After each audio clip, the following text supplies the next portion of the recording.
You know, the globe proof. Have you got any of that, or is that just us? What do you mean, the globe proof? Well, I mean proof of globe.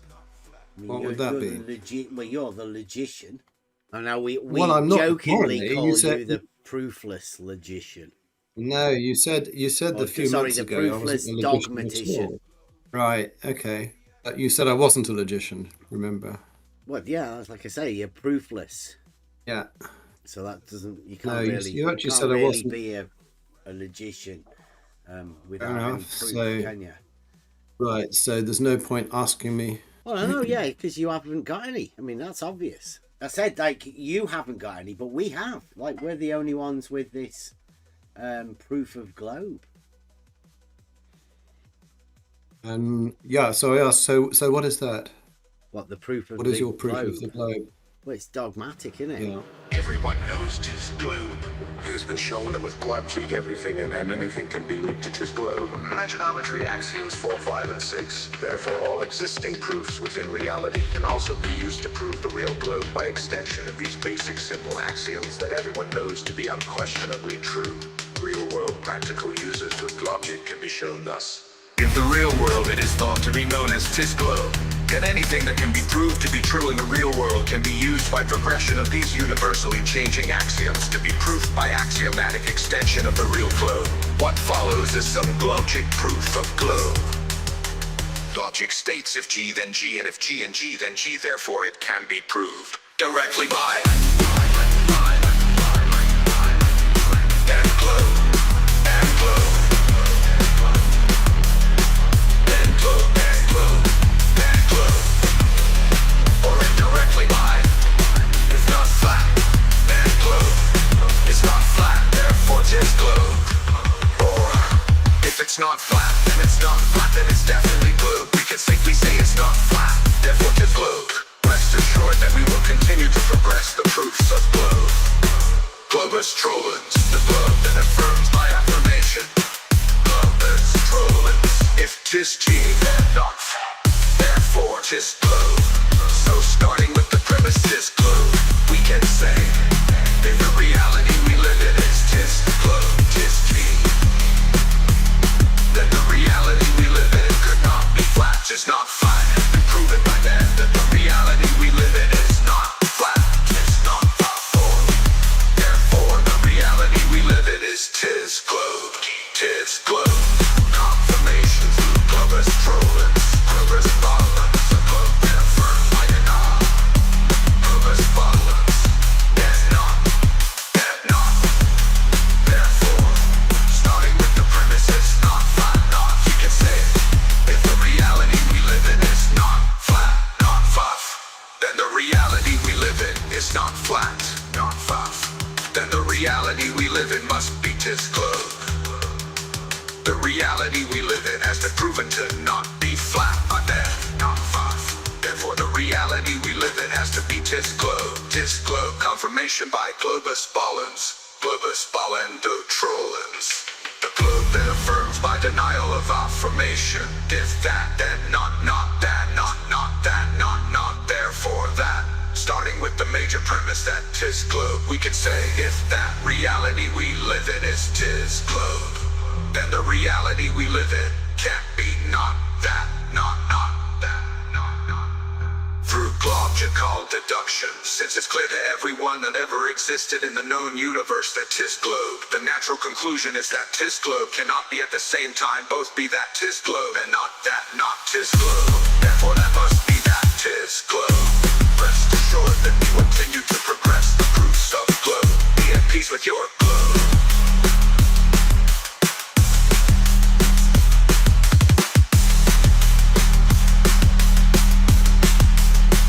Therefore that must be that tis globe. Rest assured that we will continue to progress the proofs of globe. Be at peace with your globe.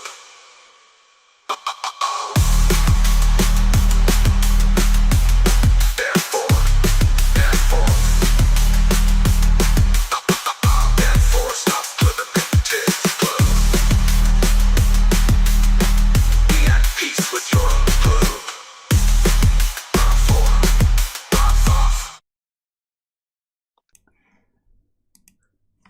And we are live, everyone.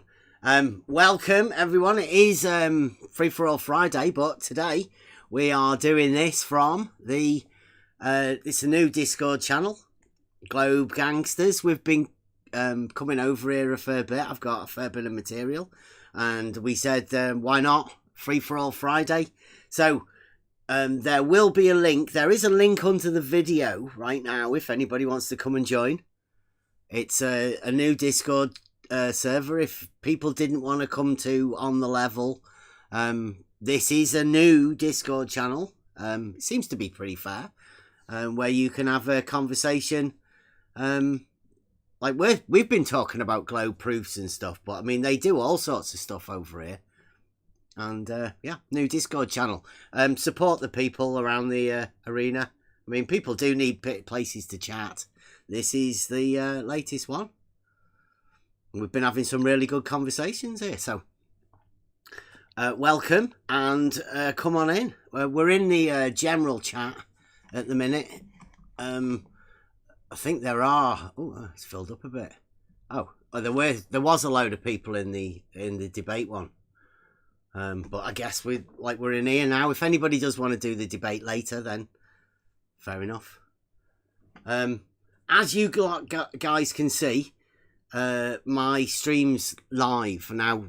We have On The Level. We have a third level or whatever, fully boosted Discord server. So I don't know what the sound quality is going to be like completely for this, but I can share my screen. Can you guys see my screen in this Discord server? Yeah, it just popped in. It is a little crackly, but I mean, it's it's okay. But there's no sound on it as yet. So right now, this is, I don't know, maybe about 10 minutes of a little clip of Discord, and hopefully they won't take this video down. But it has been known to, videos have been known to just go off air, apparently, when we do this. So let's get into this straight away. Let me... It's a neutral channel, I guess, so, you don't have any moderation powers. Yeah, well, yeah. No. This is a clip taken from today. You guys can hear it because you're in the Discord, right? But I don't think anybody else needs to actually see all of the nonsense that gets posted in these channels. But I mean, we might stop it, right? Just to comment on the type of behaviour, right? Now, I'll bring you up to speed. Nathan Oakley has been over to Politics server again. And somebody's asked him about his proof of elevation angles. Nathan has said one of the guys that comes in here, Johnny B. And the guy said, Johnny B is not a source. He's a drunkard. Everybody knows it. But nobody's bothered telling Nathan Oakley. And Nathan Oakley's now using Johnny B as a source for his measured flat, because Johnny B told him he was a ship's captain. And Nathan just took it. He had it, right? So that's the conversation that's going on. There's a couple been round. They're talking to Nathan Oakley. And I think it was Rob Noxious who pointed out to Nathan Oakley that Johnny B isn't really a source for anything in this arena. So that's where we're at. Tell me what the your volume's like for this. He's also really annoying. Oh, what? He's describing quite loud. Is that good for you? Or do you want to turn it down a bit? Loud. It's a bit too loud, or I'll turn it down a maybe bit. it's my stream, I don't want you to listen to Nathan Oakley too loud. Okay. Confirmed in every single celestial navigation handbook ever. Describing it with first-hand testimony. Now, do I choose to believe him? Yeah, I do. Release Johnny. Choose to believe my sister when she showed me how to do it? And Yeah, I sister. do. Because belief isn't required, it's a measurement. So he chooses to believe them, but belief isn't required because it's a measurement. But he has to believe these people that they've done the measurement that he hasn't done. So, but belief isn't required for Nathan, obviously. Here's another one from a celestial navigation manual showing the same thing. 3 stars, 90 degrees below each. That plane of reference for the angle. Earth's flat. It's measured as a plane of reference. That's how this process is done. That's how you get the lines around a globe, by measuring these angles to the star Polaris flat. Simple. So that's how you get your lines around a globe, right? Nathan knows, right? You just measure these things. Yeah. Here's another one. There's another one. You have to remember, Nathan's doing his show live at the same time, so he's All showing the his Glurst can stuff. do is turn it into a personal attack on an individual. Who did it? This man did it. He's a drunk. Who else did it? All you can do is personally attack people. Attack the man. Individuals. Like, here we go again. Don't think saying that Johnny B's a drunk is a personal attack. I think it's just a statement, right? That's all they can do. Sad. But you haven't been attacking me and my girlfriend this whole entire thing. Can you suggest that you can answer a question put to you about scientific validity for Earth's shape? I'm going to point that out as being incorrect and demonstrate that your wife had no scientific acumen whatsoever. You come and tell me that if we navigate around the globe, how is that possible? And I point out that around the globe, by assumption in the first instance, is a begging the question. And there's Archie. doing that, and then chant you through me like a top of your bitch, line. like a pussy whip bitch. See, this is Nathan Oakley's new thing, to call this guy and his wife, but I think it's just his girlfriend. Well, this is Nathan Oakley. Interesting how this goes, because he was just talking about attacking the person, and somebody stated that Johnny B's a bit of a drunk and you can't really trust him for being a ship's captain, because he was a concert pianist as well. He's done all sorts of stuff, Johnny B. Needs to chant That's through what me you do. highlighting how fucking failure you were. You're a total failure. Now I'm pointing out how you failed, and you think you need to open up your little I'll Mute Nathan book and the little Glurf playbook of I'll shut you up while you're telling me how wrong I was. I'm going You're just a hypocrite, bro. Now you're going to tell me what you're going to pray the victim, little pussy whip bitch. Yeah, is everybody like Nathan's new tactic? I think it's a seller, right? This new Nathan, and the way he can talk to just the general public. They've released him to the general public. This is... He's done a bit of OME training this week. I know. This is just a character, because he knows that people find this kind of thing entertaining. I don't know why, but the flat earthers will love this. Yeah. Yeah, but I mean, who's this guy? I mean, it's just a guy, right?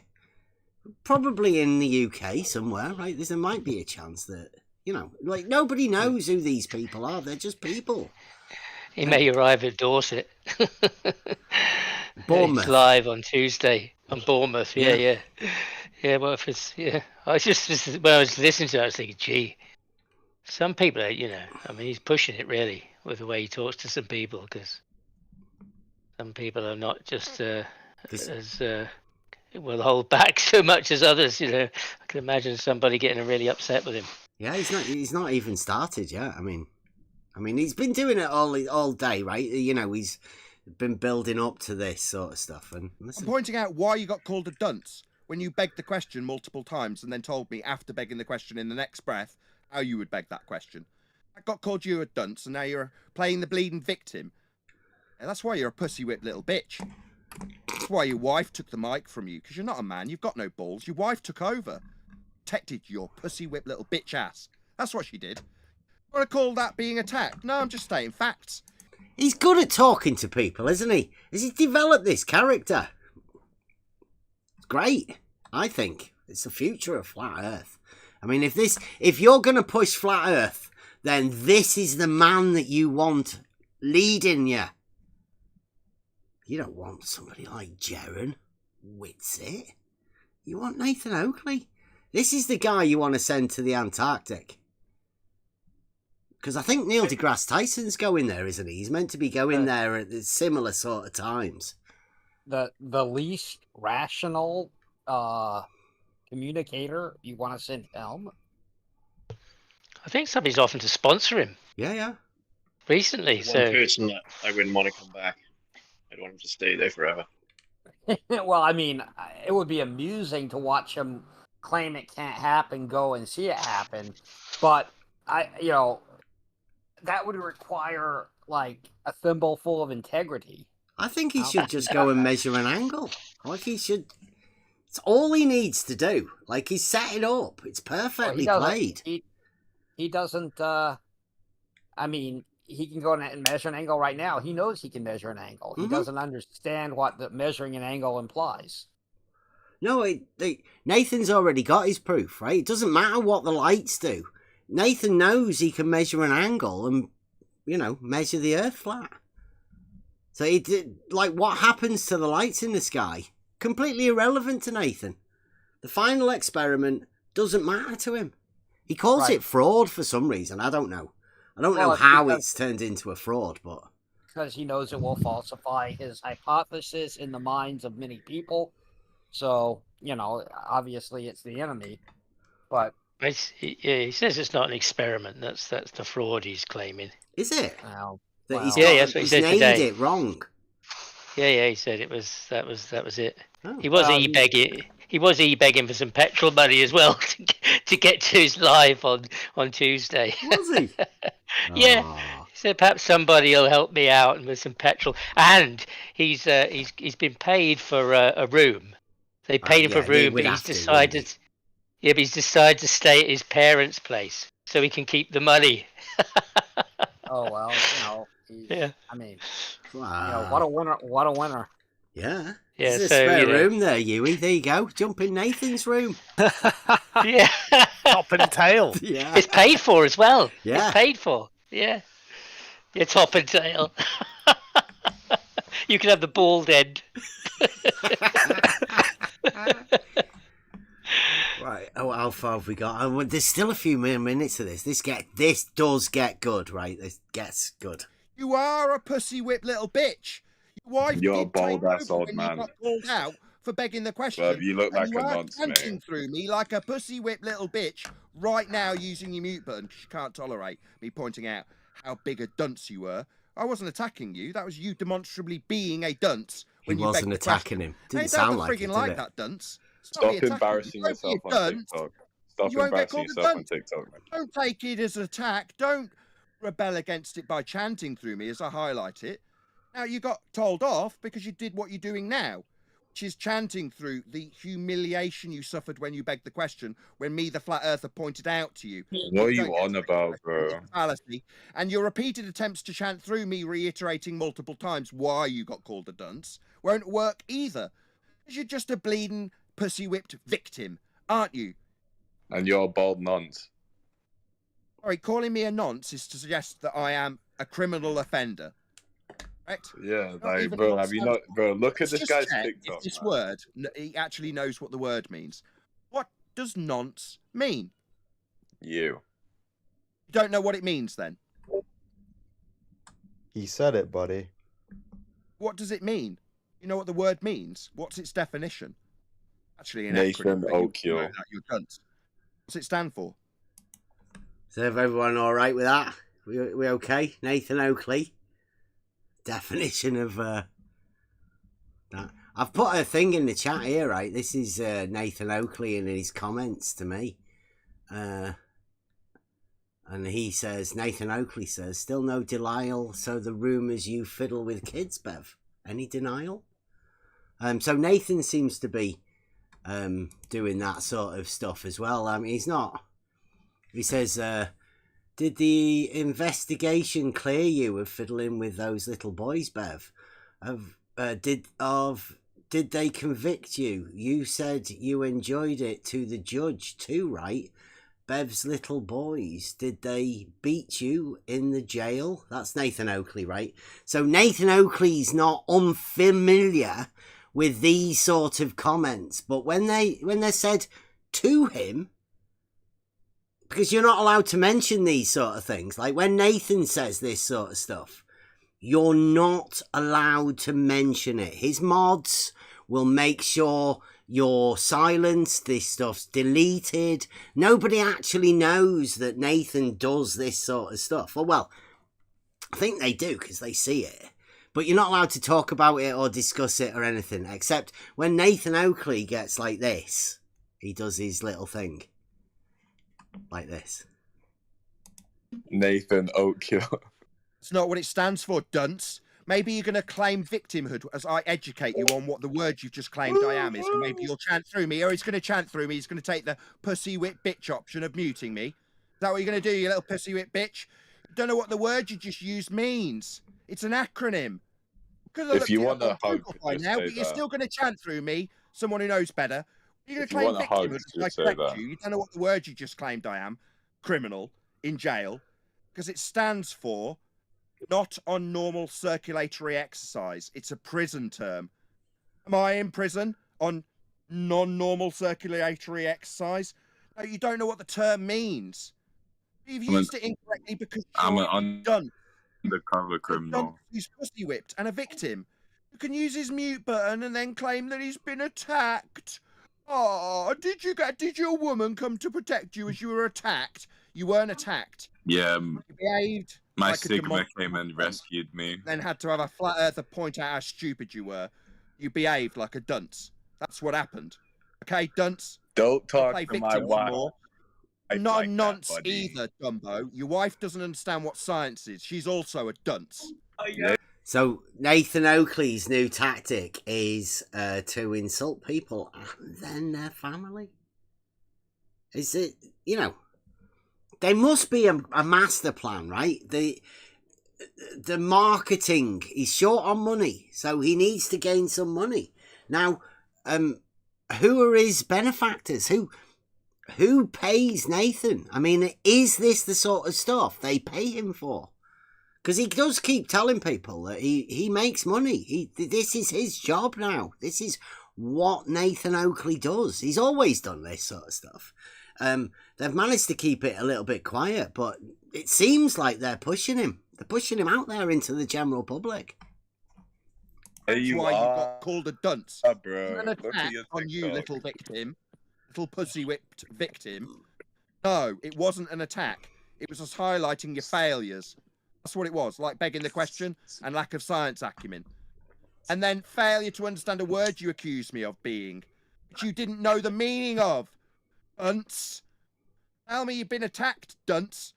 Tell me a nonce, dunce. No, I'm not on non-normal circulatory exercise in a jail. You don't know what the word means, dunce. Dunce. Tell me you're attacked. Play victim for me, dunce, so I can call you a pussy whip bitch again. That's what you are. I'm Nathan Oakley. I'm a flat earther calling you a pussy whip bitch and demonstrating how stupid you are. Therefore, calling you a dunce. I have to like it. I'm play victim again. I'm being attacked. Get my wife immediately. She'll come out with a rolling pin. She'll hit you over the head with her science acumen. Oh. So what's Nathan Oakley got against you, Bev? You Your feeling proof that, of dunce? his globe too powerful for him?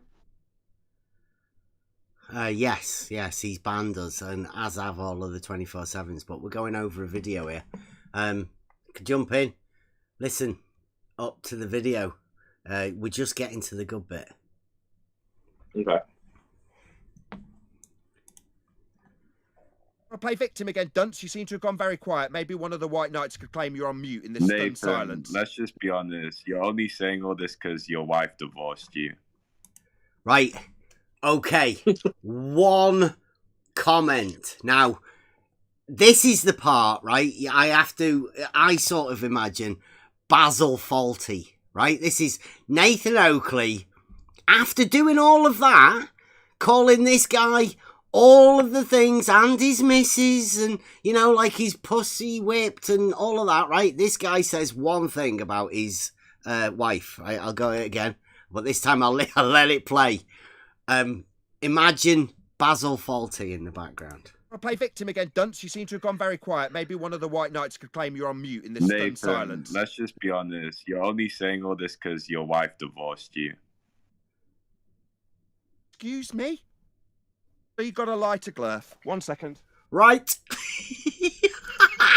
1 second. What's he doing? What? What? Listen. Order. Nathan. That is not. It's okay, not no worries. even- Paula, Nathan, your sister doesn't count. I mean, Your one sister second, don't Adam. count. Just 1 second. Adam's trying Just to say help down him. this microphone for me. You say as loud as you can. You've got to lie to Glurf. Loud. Near the mic, and just say, "You've got to What? lie to Glurf." Got to come close Got to the to mic. lie. Just come close to the mic. Bloody hell, play ball. Just say into the mic. Got to lie to Glurf. To lie to Glurf. Your wife hear don't my love you, wife? mate. Paula? Excuse Boom me. roasted. Did you hear my wife? Paula, thank you. Bro, she Right, don't take. Did you hear his wife? She sounded pretty reluctant. Yeah, like he's got a sound studio, right? I don't know whether you guys know. I've got a mic here, and you can hear the missus in the kitchen. Yeah. It sounded to me like she didn't want to say anything, and he said, "Come on, play ball. Come on, closer. Come on over here. Say this." She should have just said, "Fuck off. I'm not getting involved in this shit." She's just listened to him shouting at that other guy, calling him a pussy whip bitch. And then he's, Paula, come on. Say this for me. Come on. Louder. Come here, closer. Come on. Play ball. Do you want to listen to it again? Yeah.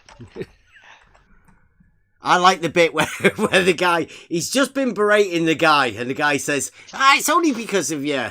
You know, like you've been divorced. And he goes, right, 1 minute. It literally took him seconds to be able to have to say to this guy something. I mean, what? He's not ready for this, I'm telling you. I don't think so. Lie to Glurf. Loud. No, wait a minute. Say it! Play victim again, Dunce. You seem to have gone very quiet. Maybe one of the White Knights could claim you're on mute in this stunned Nathan, silence. let's just be honest. You're only saying all this because your wife divorced you. Excuse me? So you got to lie to Glurf. 1 second. 1 second.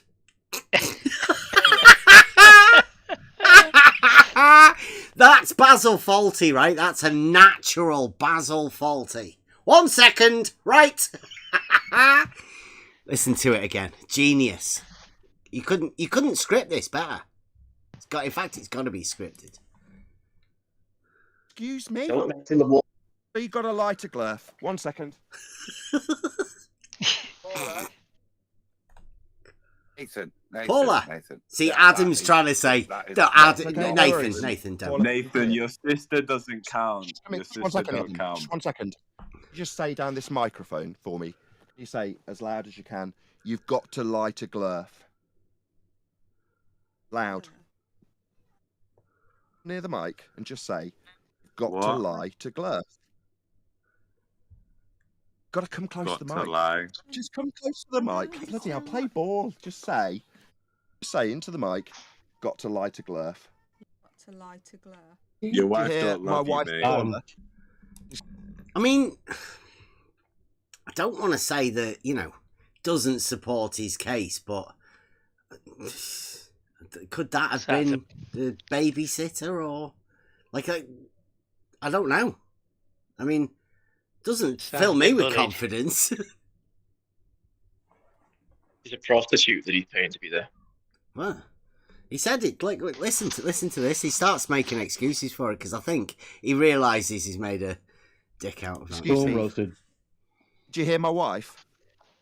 Paula, thank you. Bro, she Right, don't take someone- orders from you, let's Someone be just honest. lied and said you divorced me after calling me a nonce after not knowing what the word meant. Now he's claiming you've divorced me.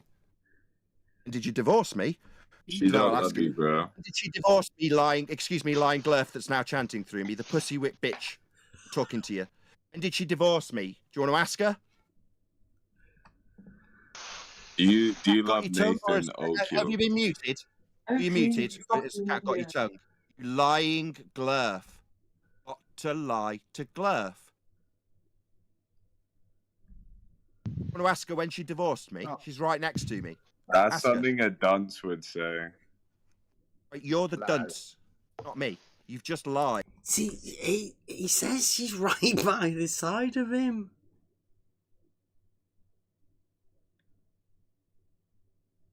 I know we're meant to be adults here, right? That doesn't sound like the behaviour of an adult. To me, anyway. You know. Telling his wife to say, got to lie to Glurf. Now, I'll say this to everyone. I've said this to a lot of the Globe guys, right? You don't have to lie to anyone.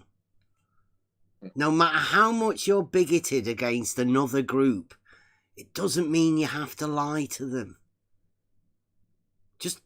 Just talk, communicate. That's the best way about it. Spreading this sort of lying to people, it's not good for anyone. Yeah. You've got to lie to Glurf. Are you going to address your lie lie? to anyone. I'm pretty sure you're the dunce. Get rid of this scumbag. This scumbag doesn't Get him deserve out. to talk to me anymore. Yeah, he doesn't Why should I have to deserve interrupt my wife? She's educating my kids in the next Why should room. he have to interrupt Why his should I wife? have I to mean, drag why her should away he have from to my do two that? children's education to correct? Why? Come on, somebody tell us. Why would Nathan Oakley have to interrupt his wife? I don't know. Because he got triggered by some guy saying some shit on the internet. Really? Well, Nathan is triggered, isn't he? So yeah. That's why His he won't kid- let you. His kids are in the next room as well. Yeah, he stopped He's his only- he's only missus in a from little- recording. Yeah, he's it only in from- a little flat. Yeah. I don't think he's in a really big apartment. She's in the room next door. The kids must hear this all the time. You pussy ass bitch. You pussy whip bitch. Yeah, he's not got headphones on, has he? No, they must be. No. So it must be playing the volume through his. Because he's got a projector, hasn't he? He plays all this through a big projector onto a big screen. Yeah, he's the sound guy. Like Yeah, he's got a so it must sound all be- room. Yeah. Yeah. So the audio's coming through. But the kids must hear it all the time. Paula, come here. Come here. Say this. Say, got to lie to Glurf. Come on. Louder. Louder. Come here. Closer. Play ball. Come on. A bit childish, isn't it? Absolutely. Like, of all of the people that get triggered off the internet, right? Would you have a show if you got that triggered? Probably not. No, I don't. Hang on. He said today it was the pinnacle of flat Earth knowledge. I know. The pinnacle. Yeah. Oh no, obviously Bev is. I mean, come on. Bev is the only one that knows the truth. That is Globe. Tis Globe, yeah, I've got the proof of Tis Globe. Yeah. But Nathan doesn't want to hear it. Like, Nathan doesn't even want to attempt to have a conversation. Because Nathan gets triggered at everything everyone says. Even when he's been launching some sort of insult at the other people and their family. Well, you know what pearl clutching is, Bev? Have you heard that term? Pardon? Pearl clutching? No, go on. Oh, it's when you overreact to something that someone else does. Like, usually when it's something that you've already done yourself. So you'll say something, you'll throw insults or ad homs at someone, and then when they return them, you say, "Oh, how dare you insult me?" And yeah. Yeah, I've noticed a lot of that. Yeah, that's what they do. I mean, everywhere. You don't want to. You don't want to get insulted, then don't insult people, as they say, right? Well, that's what I'd have said that myself as well. But it seems like Nathan Oakley's completely unaware that he's actually doing that. I mean, it's blatantly obvious to me. Well, yeah, sure. Well, do you think he's unaware, Bev, or do you think that he's just like a psychopath or some kind of narcissist? Like, I think he's got an entire group of sycophants that have put him in this position. Right? They've told him he's great and he can do no wrong. And even when he, like he does with me, he's like bad-mouthed me and he's done all of that sort of stuff. You can never talk about it because all of his sycophant people just keep blowing smoke up his arse like he's great. Right. And I think he believes that. right? They've literally put him there in that position where he thinks he's the don't know, the pinnacle of flat Earth, the tip of the spear.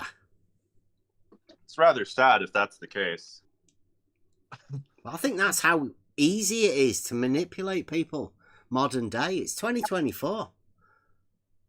Well, you think it's easier now than it was in the past? I think so. I think logic has been taken away from us, so therefore you're more susceptible to nonsense. Obviously, I mean, there are people that are like pushing Nathan Oakley, right? Like he's great, but he says nonsense. He's got nothing. But they believe that's the best the flat Earth have got, and he's going to lead some sort of charge. Yeah, well, I mean, they gotta figure out how to agree amongst themselves first. Yeah, but what happens if this sort of attitude or whatever? What happens if it breeds more flat earthers that believe this is how you push flat Earth? Well, I would say that's already the case, right? I don't know. I mean, I've never really seen the aggression come from anyone else. But I mean, I've talked to QE, I've talked to Adam, but they all use the same tactics of, like if anybody says anything. I mean, Yui had a word with Nathan Oakley today, and Nathan Oakley said that Yui was stuttering, but the stuttering was muting Nathan Oakley somehow. Like, anybody says anything, that's you muting him. Yeah. Some of the strangest behaviour I've ever seen. Well, I mean, it is rather strange, isn't it?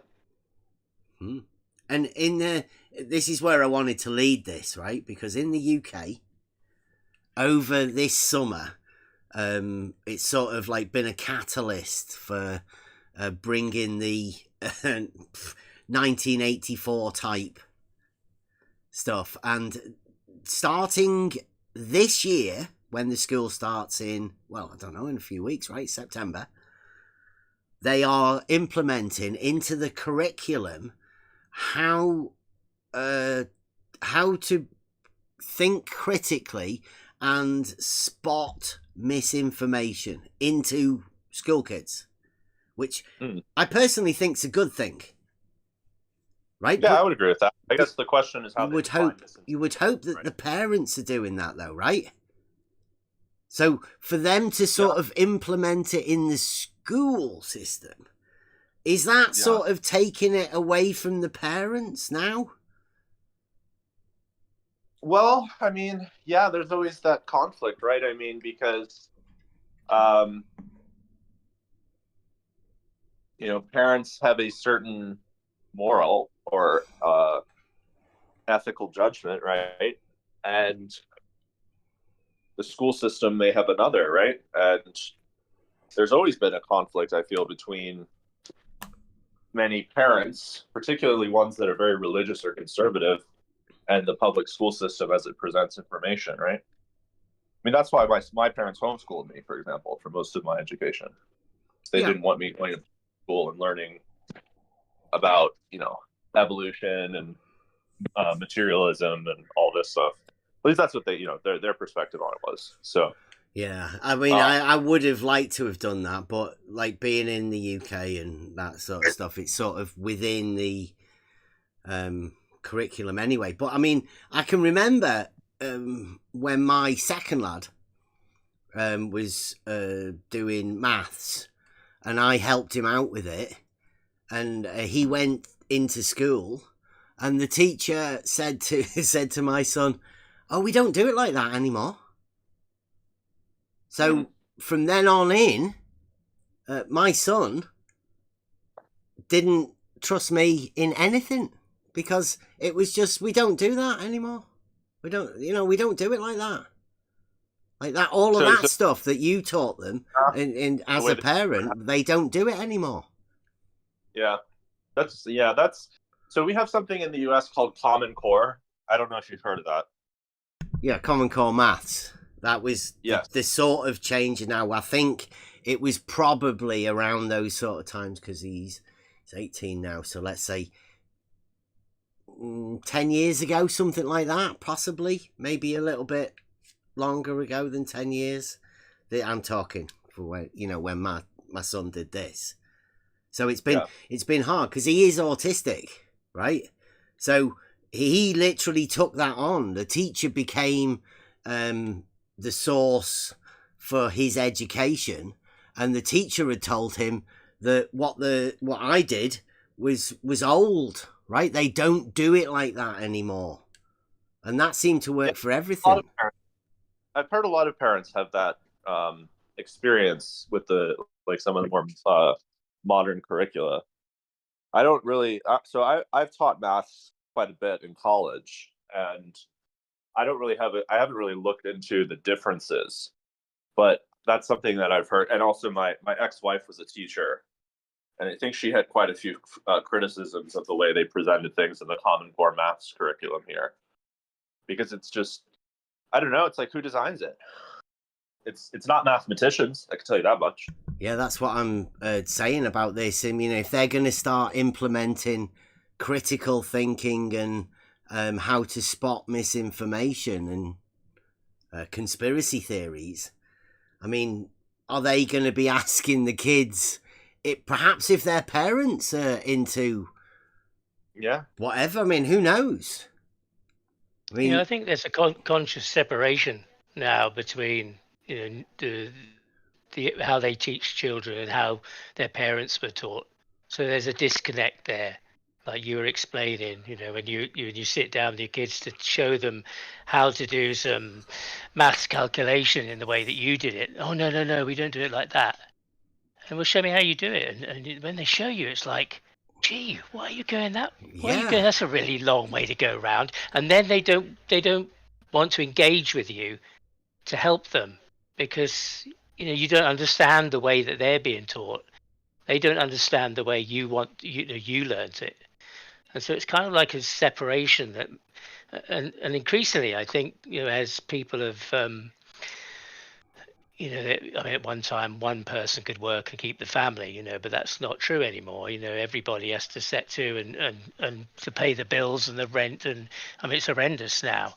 And now it seems like the education system has become more of a child-minded system, and a lot of families, not all, but I would say a large amount of them, they kind of look at the school. It's their responsibility to teach their children all these things. There's a real disengagement from it, I think. And so the schools, they have the power to, put into the children whatever they choose, really. And if it's a government guided curriculum, then the government have the power to inject whatever narrative in there they want. Yeah, Well, it's that's the thing. Scary times. Yeah, definitely. Right, is that on the surface, I agree with wanting to teach people to recognize misinformation, but who decides what's misinformation, right? Exactly, yeah. Right, because I could say, right, I'm a globe earther, right, obviously being the, associated with this, but I would consider things related to flat Earth misinformation, but at the same time, it's like, okay, well that's a pretty clear-cut case for me, but at the end of the day, the distinction is, well, where do you draw the line? Because then it's like, well, is all alternative points of view on science and cosmology misinformation? Just because it's not part of the scientific consensus? Like, flat Earth for sure is going to be on that, right? Oh yeah, 100%. It's going to be on that list. Yeah.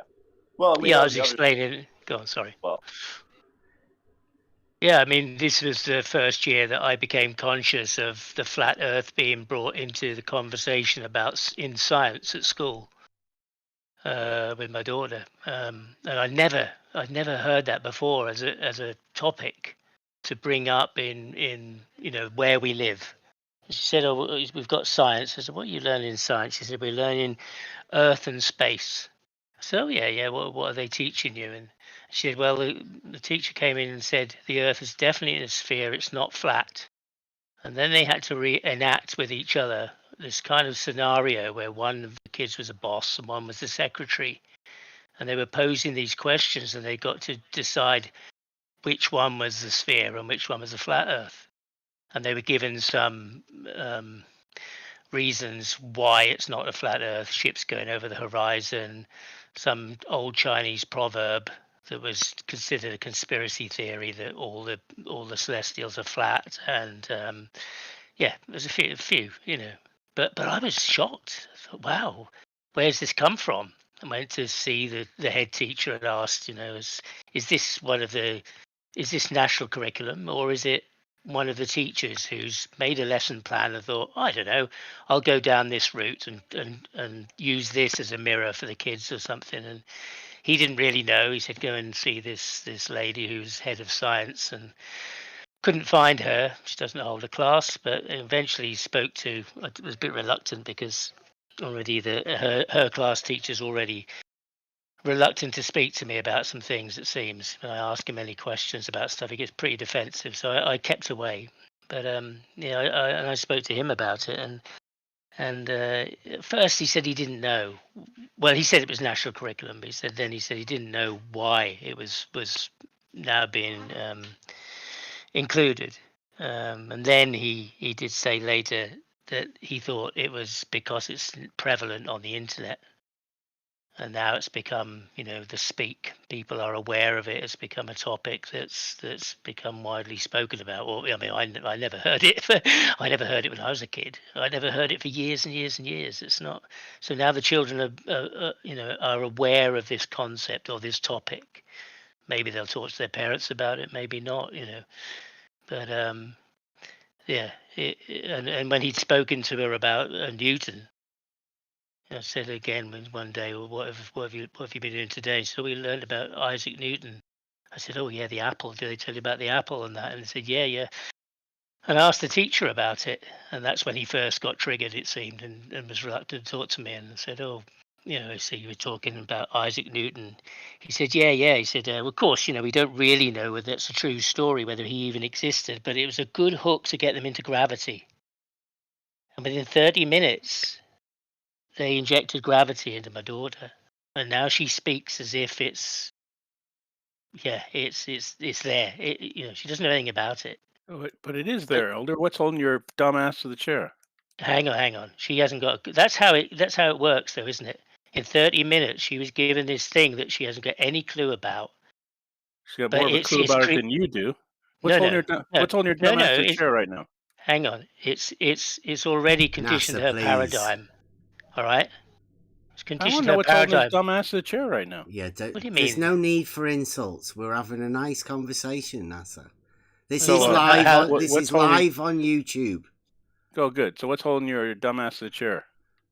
This has got nothing to do with the education. Actually, it does. About my daughter. What's holding you to the ground right now? I'm standing up. Oh, we're not getting into debates or anything, NASA. Don't get triggered. We're just talking. Oh, it's NASA again. He always comes and creates some issue. Just sit down, NASA, and let the gravity hold you to the chair, and maybe your top lip down to your bottom lip.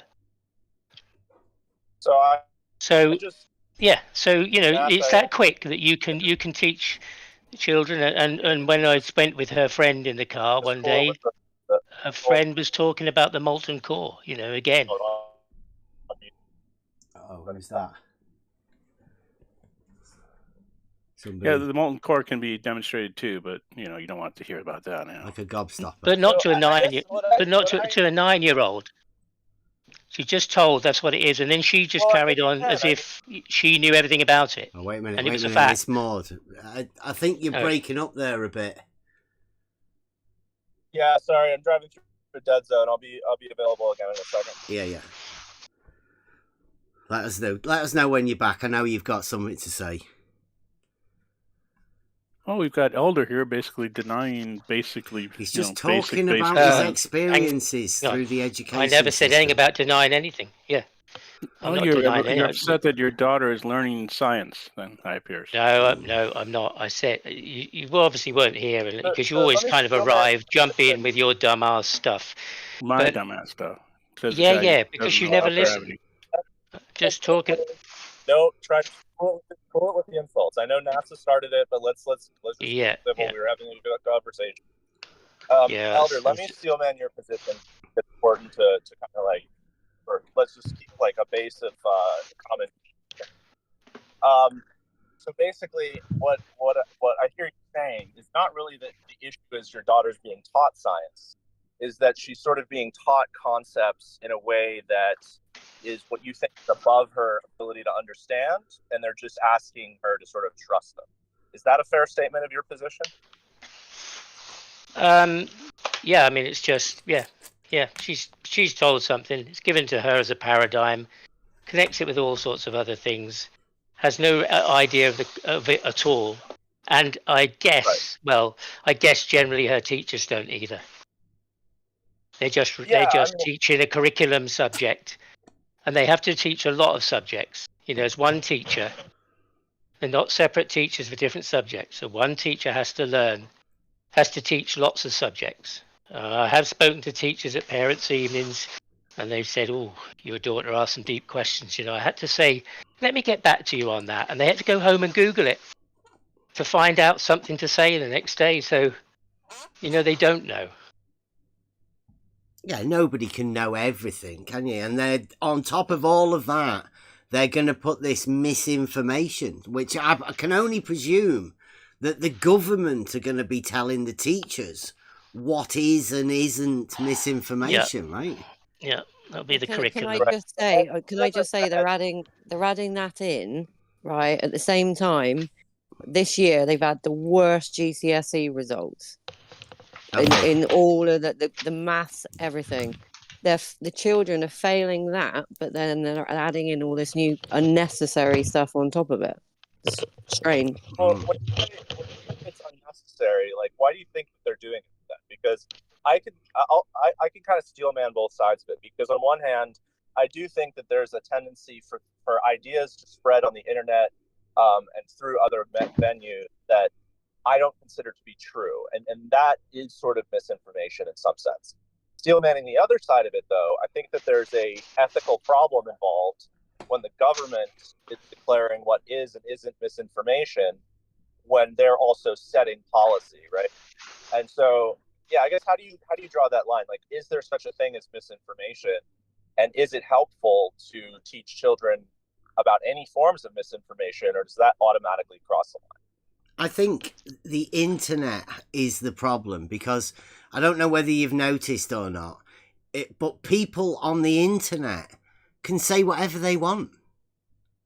Right? What would have been considered slander in the past is allowed daily.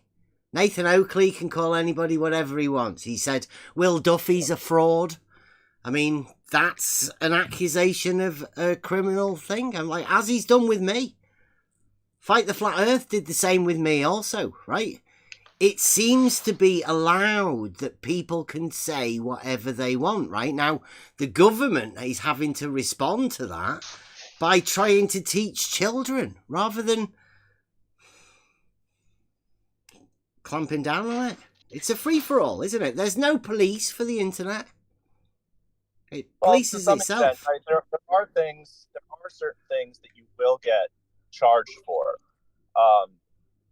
There are still libel and defamation and laws of that nature, but I do agree with you that it is definitely much more of a gray area than it used to be, where in the past, if you went in a newspaper, before the days of personal blogs and things like that, if you wanted to publish information about someone and make a hit piece on someone, let's say, you'd have to like self-publish a book or write a book and get a publisher to take it up, or, you know, go out on the street and hand out flyers. And who trusts people that are doing that, right? But now I can make a blog and I can say whatever I want about anyone to some extent, and it's much easier to spread it out. And yeah, I think that there's just like there seems to be they're almost overwhelmed in a way. You know what I mean? Like, and it is sort of, but you know, there is a line, right? If you go far enough, I think you will get hit with defamation and sort of libel charges and stuff like that. But do you reckon that seems to serve more for people with more of a platform, like Alex Jones with his court case and everything. I think it's it's different because it's different if you're in the USA and in the UK. They're very different. The education system's different. The people's social situation is different. The things it's just a very different life. So to try and look from your point of view at what happens in the UK and how it is and how families are and how schools operate, it's very different than the USA. So it wouldn't be apparent. You couldn't just correlate what you experience and say that we experience that in that way as well. Fair enough. And depending on what social class you come from and what education you've got yourself or your family background and how intelligent you are, this will be targeted at the masses. There will be some with critical thinking abilities, some who will be able to make choices. But there's a hell of a lot who just are just the cattle, the livestock, really. Sadly. Can they teach the kids critical thinking? Is it going to be allowed modern day? So critical. What do you mean by critical thinking? The ability to deny observable facts? Do you know what critical thinking is? Yeah, obviously you don't. If you think that critical thinking is the ability to think the Earth is flat. Look, NASA, the Earth is not. Oh, stop it with your stupid. See what you're doing hang is on. Why are we letting him derail the conversation like that? We're having everyone's I'm derailing having the conversation. You're talking about it's just showing us what happens. Perfectly calm yes, you are an example. You're an example of what happens in this arena. All three of you jump onto me when I dare say that what you think is critical thinking is not critical thinking. It's just making shit up. You related it to this arena and this topic specifically, not as a general thing. And you're an example of what happens in the arena, that people do this. As soon as somebody talks about something, you jump on them, like you did about the education a little while ago. We're talking generally about things, not as specific about this arena or people's Everybody beliefs knows that this NASA show has the the demeanor and the intellect of a calm and cool pilot. That's what he's got it on display right here. Right? I know you got a hard on for me. I understand. In what ways, Bev, have you engaged in critical thinking, which is challenging your own assumptions? Yeah, that's a good question. Like, did you ever question your gender, bro? What's your gender? Again, we're kind of going away from the point that we were talking generally about the education system and things. And I know. Let's talk in general. For some reason, we got NASA, Shill, and Brenda who come in and tried to just direct everything straight at Bev. Let's talk in general terms, and that way we can, pretend that we all agree with one another. Do you think instead of like derailing, you could follow the flow of the conversation a little bit better? Because there is a live show going on right now. I come in here. It would be nice if I could finish my sentence. 3 people jump in me. 3 people jump on me. So I've not been able to finish the sentence, but yes, we are live on YouTube right now, guys. Yeah, try not to clip other people. I mean, so I think Brenda was talking, and then AI, I would just ask you not to make divisive comments for the sake of derailing the discussion, please. I guess, Emma, do you want to finish what you're saying? And Brenda, you could respond. No, I'm good. As long as everyone knows we're live and we're trying to, have a cool, calm discussion with people, and it doesn't need to get personal. Are you sedated? Like everybody likes a little spice, like. No, nobody likes what you're selling, AI. Just behave, please. If you have something cogent to add to the conversation, it's NASA the whole time, and I'm going to continue go to up, just trail it. You're going to get muted eventually. So just please behave. The adults are talking. Go ahead, Brenda. Dude, you're just repeating what I said. Like you're not alone, AI. Remember, you're not alone. Remember who's with you with your avatar. Okay. Oh, I thought I was waiting for somebody else to go.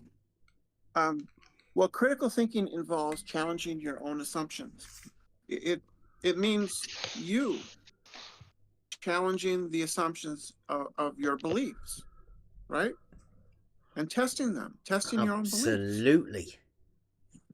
When it doesn't seem to me that the Bevans, that The crowd, what? the Bevans. See, why is it getting personal again, Brenda? What do We're you mean, my talking about family? Are you children. talking about my family? No, your server, the people in your server. Doesn't No, that's seem called to me, On the Level, and it's my son's server, Brenda. I don't know what I that's think got to do with it. I'm just settle down. I'm just saying that the group of people associated with that server don't seem to me to tend to challenge their own assumptions. The same is true for other flat Earth servers. They don't actively engage in critical thinking. Are you obsessed with flat earthers or something, Brenda?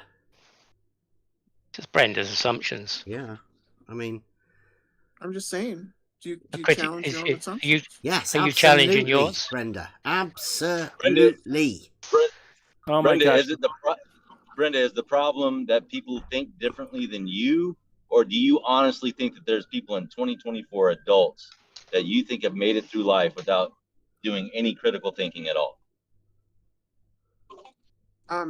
Absolutely. The fact, like Nasha Schill said, the fact that you're flat earthers is demonstrable that you haven't done any critical thinking. Yeah, Okay, so hang on. Bev is right. Hang on, So you hang on, are guys. obsessed with flat Earth. Hang on, guys. We are again. We've gone Yeah, right so off a great. Hang on, Brenda. When We've have got- you done that? Brenda, I'm trying to moderate for the show. We've gone from a great conversation where people were talking in general terms Let's about talk the about a primary education. Hang on. belief that you Okay, have. so I Brenda, can't finish you my interrupt sentence. him. Why are you interrupting, Brenda? Could you not hear Emma? No, I don't. You don't hear Emma? No, I suggest I you do not. leave and come I know, back let's- again because it let's just seems talk like in you're general. not hearing somebody that's in the room talking. Just let's not clip each other. Brenda, I like to have your perspective here. Emma, please finish, and Brenda then respond. Okay. What name is Emma under? Dead air. I believe. What? Dead air. Dead air. Just under danger, just above me. Try some of that critical thinking, Brenda. You can figure it out, I bet. Let's go ahead and talk in general terms and not get specific about anything. Because when we It's- talk in it- general it- terms, it sounds so I much got it. more what? I don't know. No, because we were I got talking. it corrected. I did not hear her. I got it corrected now. I apologize. Okay, Yeah, we were so having a great conversation. we were talking about how the curriculum is changing in the UK to teach children about critical thinking and misinformation and how to, how they're going to teach that. That's what we're talking about. We're not talking about it in relation to Bev or anyone to do with flat Earth. Well, We're actually, talking in I've general just terms. talked to my son, right? And I put a critical thinking picture frame thing in his room, and I just asked him about it just then, and he says he remembers it, but he can't remember where it is right now. So yeah, we do critical thinking. That's one of the most important things, I think. That if you can teach your children critical thinking, give them the benefit of your experience, bit of wisdom, you can aid them in it. Well, but I think, just kind of steel man what Brenda's saying a bit, because I do tend to agree. Like, I think that my experience with Yeah, we talking still with stood flat up. He's just come down and give it to me, Yeah. so I'm going to take a picture of it.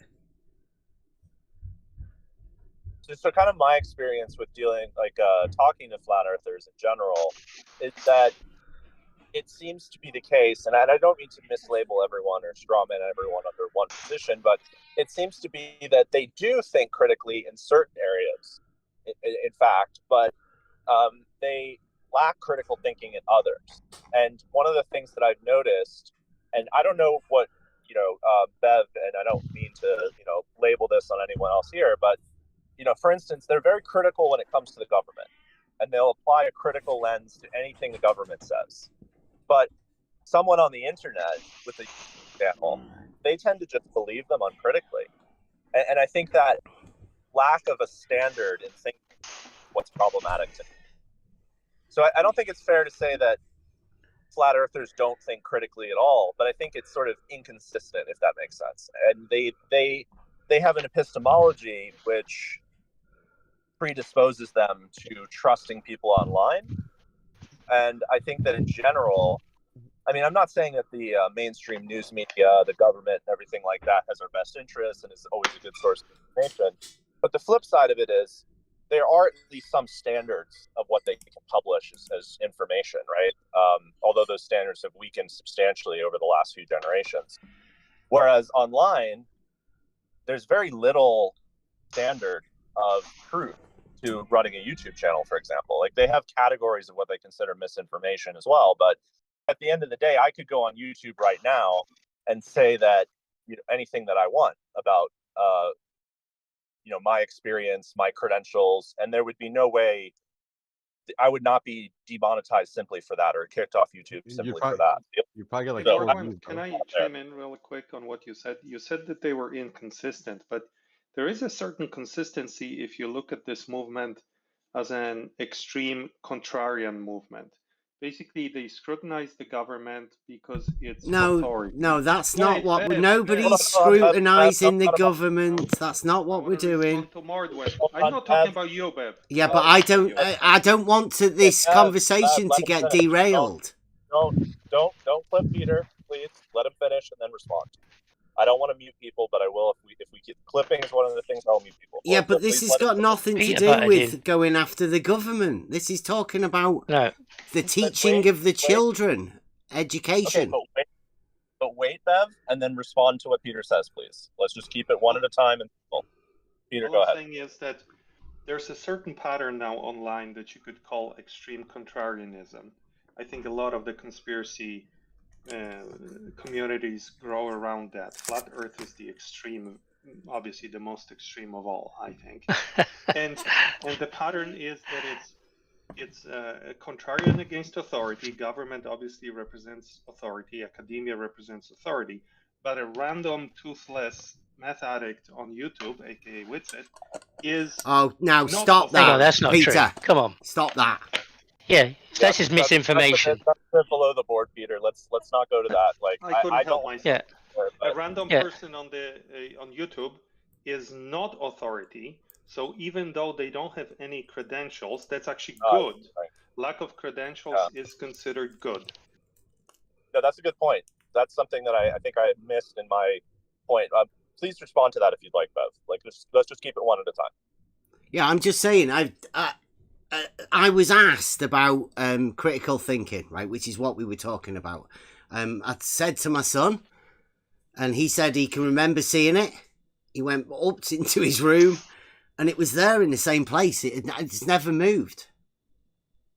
But he didn't notice it, right, because it's been there that long.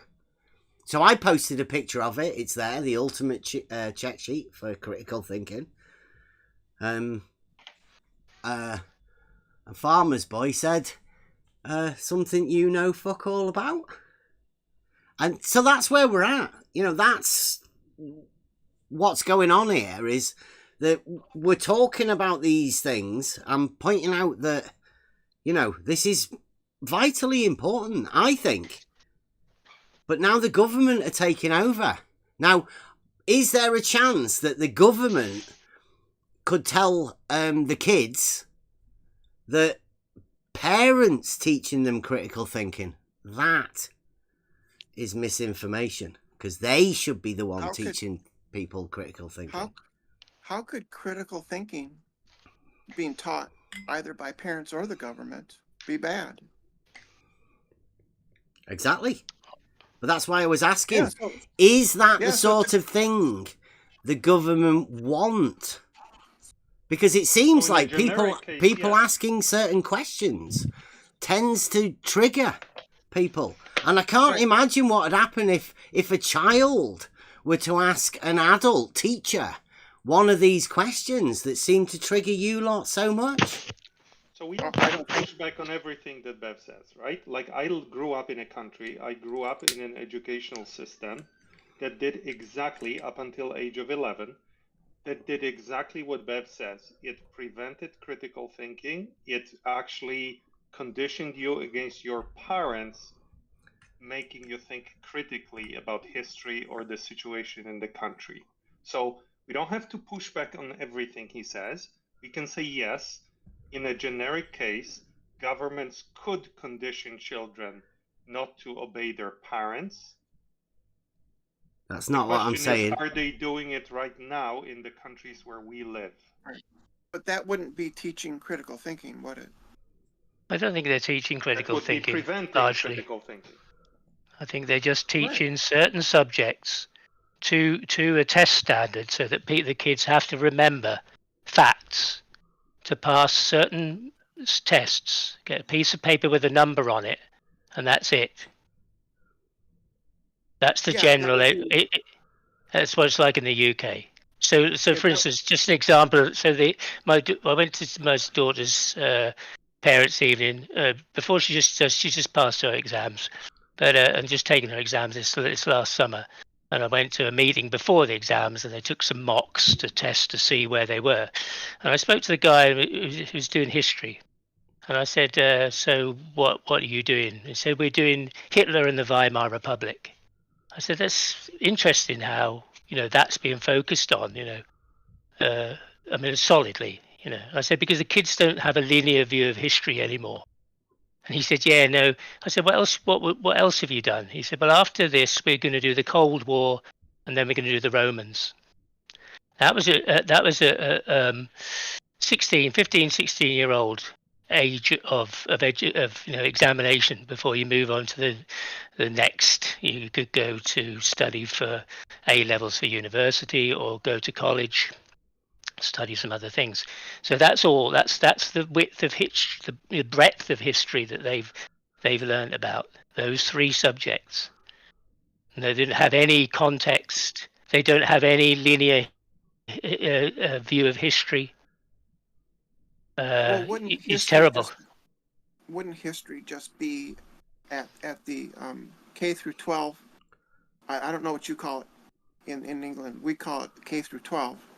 Wouldn't history just be teaching historical facts that have been generally agreed upon? But when we're talking about typically, like in science or the STEM areas, you would teach critical thinking and stuff, right? I don't see the evidence of it. I see a lot of gender issues that are at the forefront of the posters, the literature, the social education of the children. That's big. History? You mean with No, history? it does. Yeah, that's a big thing at the moment. Is gender. What? Okay. Yeah. So. Well, I'm just saying, and there's no so about it. I'm just saying it didn't used to be. It's focused on. No, it didn't used to be. It didn't used to be. It's an issue. It's a social issue now. Okay. Okay. I'm just saying. I'm talking about what is obvious about what they're learning and what they're not learning.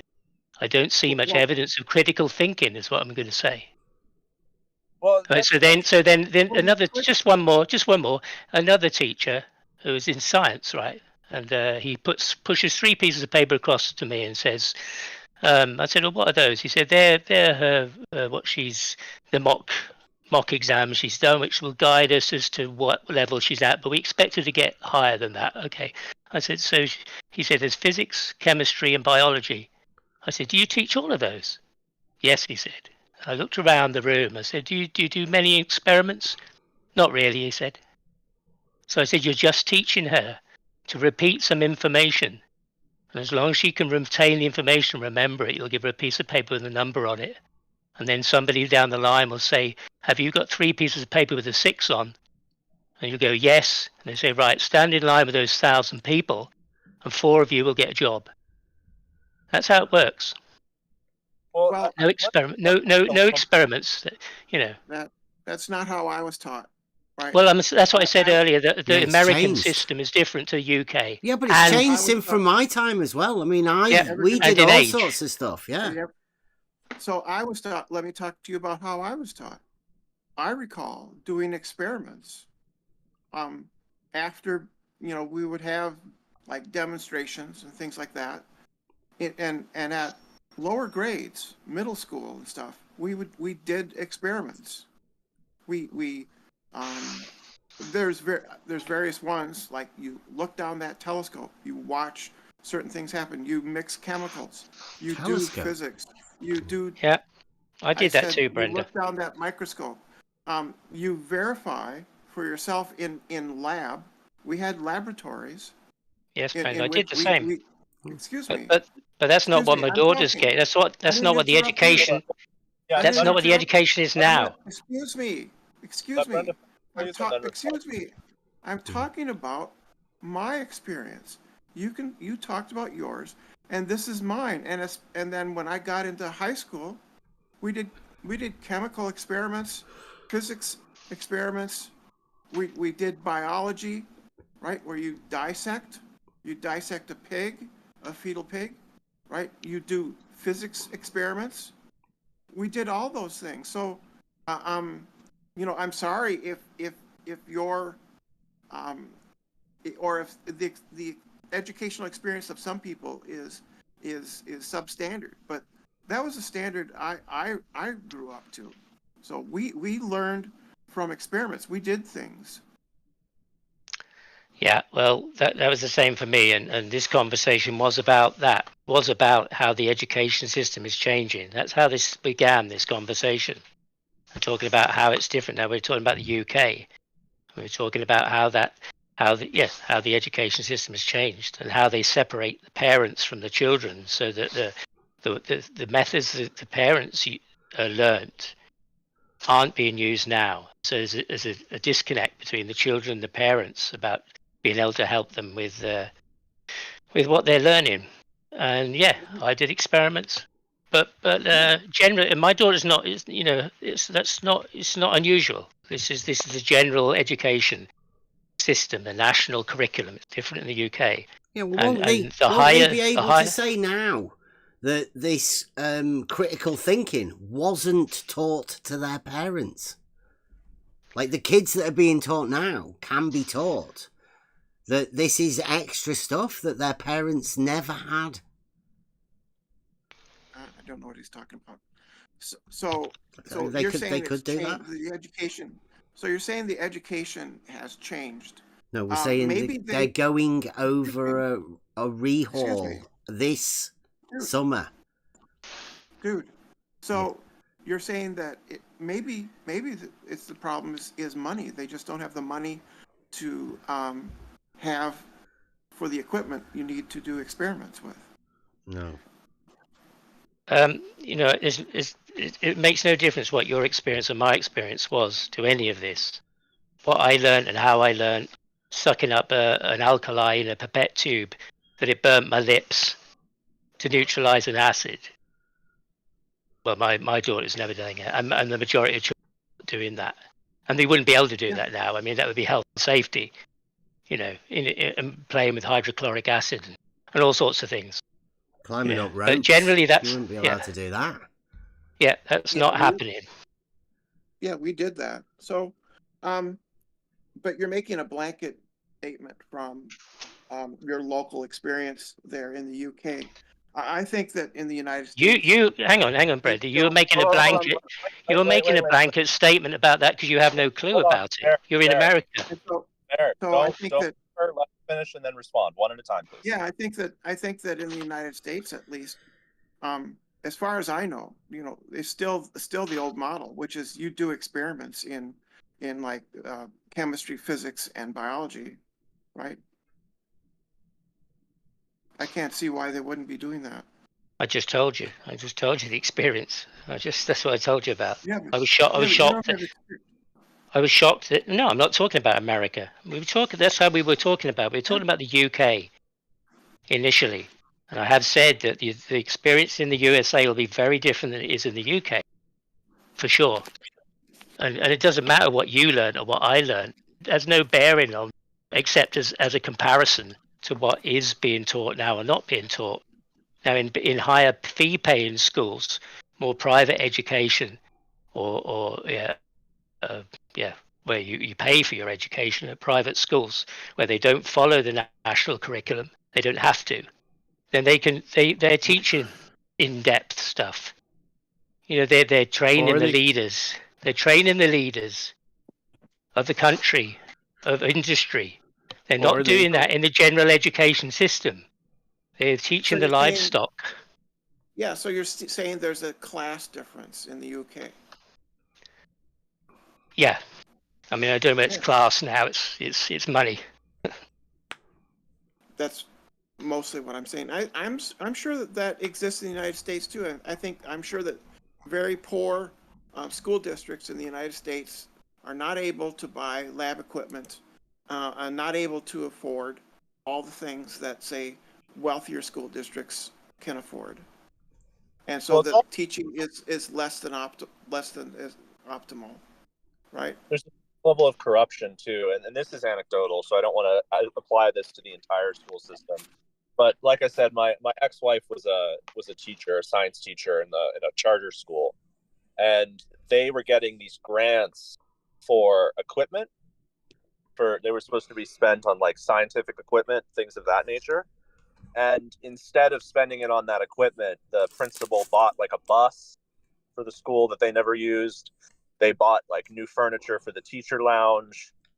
They would help do like pizza parties and stuff like that. So it's like, it's also a misuse of funds, I feel. And that's obviously just an anecdotal example, but I'd imagine that there is some of that going on as well. And I think that that's another issue that should be addressed as well, because if we could increase the efficiency with which schools appropriate the funds, that would help things as well. Then there's the other problem, as I see it as well, is that I don't know what you guys feel about this component, but in the way that teachers are evaluated and promoted and compensated is very different from most other professions. And I'm not sure if there's an element involved in that as well, where I remember in high school, I had incredible teachers and I had very, very poor teachers, but they were essentially paid the same. Wow. And I think that also contributes to the problem. So I don't know if you have any thoughts on any of those points, but I know that was kind of a scattershot. Well, yeah, I mean, we're not. My experience is not in a deprived area. It's not, you know. Yeah, this it's is not. I don't think the school funds or anything to do with it. I mean, we seem to have got off track because there's some sort of non-experiment. I just got a clip. Right, this is what we're talking about. Right, it says, children to be taught how to spot fake news and putrid conspiracy theories. Children will be taught how to spot extremist content and fake news online under plans announced by the government. Education Secretary Bridget Phillipson said she was launching a review of the curriculum in primary and secondary schools to embed critical thinking across multiple subjects and arm children against putrid conspiracy theories. Well, that sounds like a good thing, right? What's wrong with that? That's what we're particularly talking about, right? Yeah, Maybe we but should that's a ask good Bev, thing, right? Brenda. Maybe we should ask Bev. Do you agree that putrid conspiracy theories that have no grounding in reality exist on the internet? At Like least what? Some. Like what? I don't know. Like It's Sandy like Hook school shooting. No, hang on. Peter just described, you know, one of the most extreme groups of people of false information as flat earthers just a minute ago. Of which you say we are. So you classed us as extremists as well. Putrid. Yes, I do. But I will use a different. See, there you go. There you go. That's how easy it is, right? See, that's how easy it is. Yeah. And what credentials have you got? Who are you? You're not a professor. What credentials have you got to spread that on the internet? Don't let them, Peter, let Peter talk and then respond. I'll use a different example to avoid conflict, to build bridges with your group. Do you agree, Bev? Keep it on the topic, Bev, please. Hold up, yes. Bev. Do you agree, Bev? I'm going to start muting one at a time. Conspiracy theories that have no grounding in reality exist on the internet? Yes or no? I wouldn't know. I can't think of any. I would. How about Literally, how- I don't know what you're talking about. Okay, I'll give you an example. Okay, hold How on. about So this one? Bev doesn't know Can what I you're talking about. please- I have a No, question for you. I'm Hold on, I have talking a to Bev. question for you. You asked Bev a question. I'm going to ask you a question now, Peter. I'm still Now, talking to him. He's I still understand. Bev answered your question. I'm asking Well, you a no, question he ran pertaining. away from it. I'll I'm give you an asking you a example. question pertaining to the subject. Are you going to keep over talking me? Yes, I Can we am. get some because I moderation? want to Can we get finish some my moderation here, please? conversation. Please. No moderation. Okay. Bev, how My about question to you, fact Peter. that- Hold on. My question to you, Peter. Time. So Peter was talking. He had asked a question. He had a follow up. Incorrect. And Bev answered yes. So I stepped in to ask a question to keep it on the topic. Yeah. Let Peter point and then respond. Oh, so Peter. Okay. Go ahead, Peter. Please. Bev, Make I've it seen good. a Make it good, conspiracy Peter, 'cause I'm on the internet that there's a network of underground tunnels built by the government, and in those tunnels live reptilians who feed on human flesh. I have seen this on Twitter, and I have heard it discussed in Twitter Spaces. I will use this as a putrid Well, conspiracy could one theory part of that example. statement be true and the other part not be true? Could I? Like, what if they do? Could I say I've never heard it? So therefore, Okay. you would be the one spreading this Yeah. putrid Yes, I am currently. conspiracy theory, right?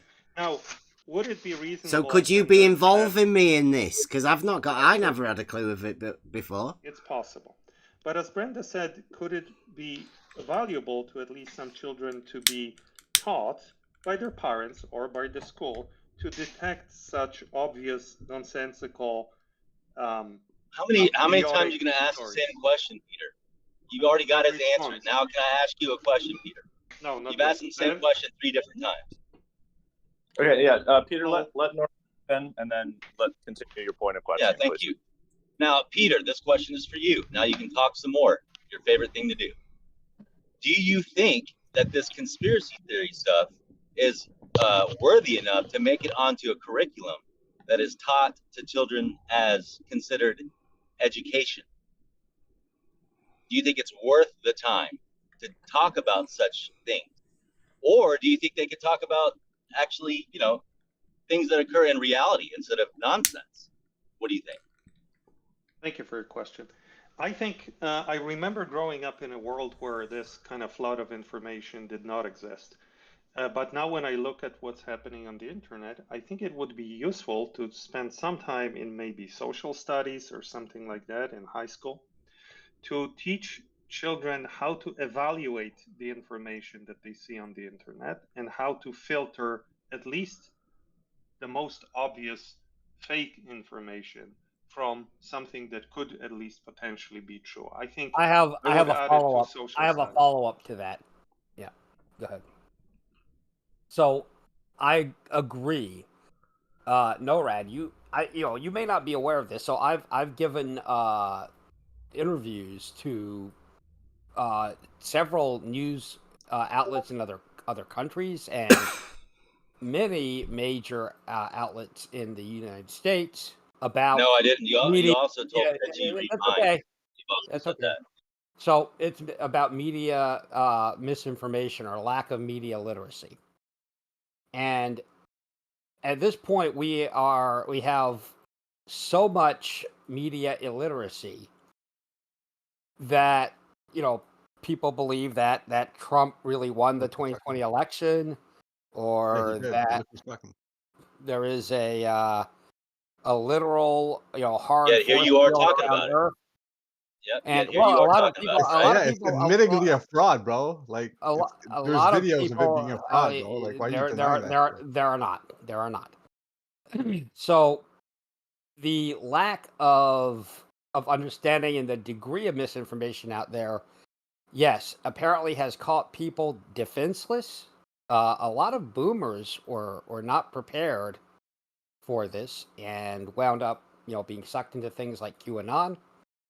So, yeah, I think it's unquestionably of great importance. Okay. Are you aware of the influx of children that come in from other countries that maybe have not have heard of QAnon and things of that nature, and you're just going to introduce it to them? So how is that not helping the conspiracy theory? So it would be about media, about media literacy more so than about any given conspiracy theory. And I wouldn't be teaching children about explicitly QAnon, but I would be preparing them for an information space where there is a huge amount of misinformation and bad actors spreading disinformation. And I think somebody wanted to get in next. I'd say all you'd be doing really Yeah, is teaching can I them say about and something? not that. Hold on, Dev. It was misinformation agents wanted to get in next. Really? Yeah, he did. Okay. Go ahead, misinformation. All right. Yeah. So if you think that teaching children, especially for certain conspiracies, is any good, it's not. I just want to add my opinion. It's kind of waste of time when they need at that age just to learn how to learn. Okay, what children are taught at that age is the ability to even learn stuff, and like through math and through logical subjects, which already lacking the necessary time for it, and to put extra lessons about esoteric nonsense would not help anyone. I don't want real may I say quick. something? I wanted to Go ahead. respond to misinformation. I don't know if you can. I don't know who you're agreeing or disagreeing with. I'm talking about media literacy as a skill, not No such thing. conspiracy theories as a skill. So I don't know. I'm not sure if you're aware of the distinction. But so it wasn't clear to me who you were addressing. So Brenda, Wait, hold on. Can you tell me what media literacy is? Sorry, that word confused me. Media literacy. Like, what does yeah, that mean? it means that on the internet in general, although in other places specific, Sound quality, you can all be right. specific, you can run into a bunch of information that is difficult to decipher who it's coming from, how well it's been vetted, what the what the credibility of it should be. Should always be able to check the credibility of all information, shouldn't you? Just a minute, Bev, just a minute. So, for example, people will present opinion articles from the New York Times as reported. Not in from the New York UK Times. for these well, curriculum change. So they might present a story. Yeah, so it's all right. I know might it's present the a sound story quality's from- awful. You're obviously doing whatever you've got to do, guys. Yeah. We do have a show here, right? It seems like we're interrupting you guys. I don't want to do that, so we'll what you say, love you and leave you, right? You were having a good time. No problem. Yeah. Use your critical thinking, Bev. Use your critical thinking. Yeah, I will. That's what I'm doing right now. Someone might quote an article trying from to. The Sun as though it was, reported. See you later, guys. It's been fun. And The Guardian. Perhaps we'll do it again sometime. That would be the. You're leaving. that would Oh, be you're the leaving, equivalent for these Yeah, days. because it's got. We don't want it to be interrupting your man here, because obviously he's got something important to say, completely irrelevant to what we're talking about. But I mean, it's okay. Yeah, it's about critical thinking, right? Yeah, no. I asked him a simple question, and he Right, started. thank you very much. We're all We'll be back over it on the level to continue. Yeah. Thank you very much. Yeah. How can critical thinking? So why is it not going? Come on, guys.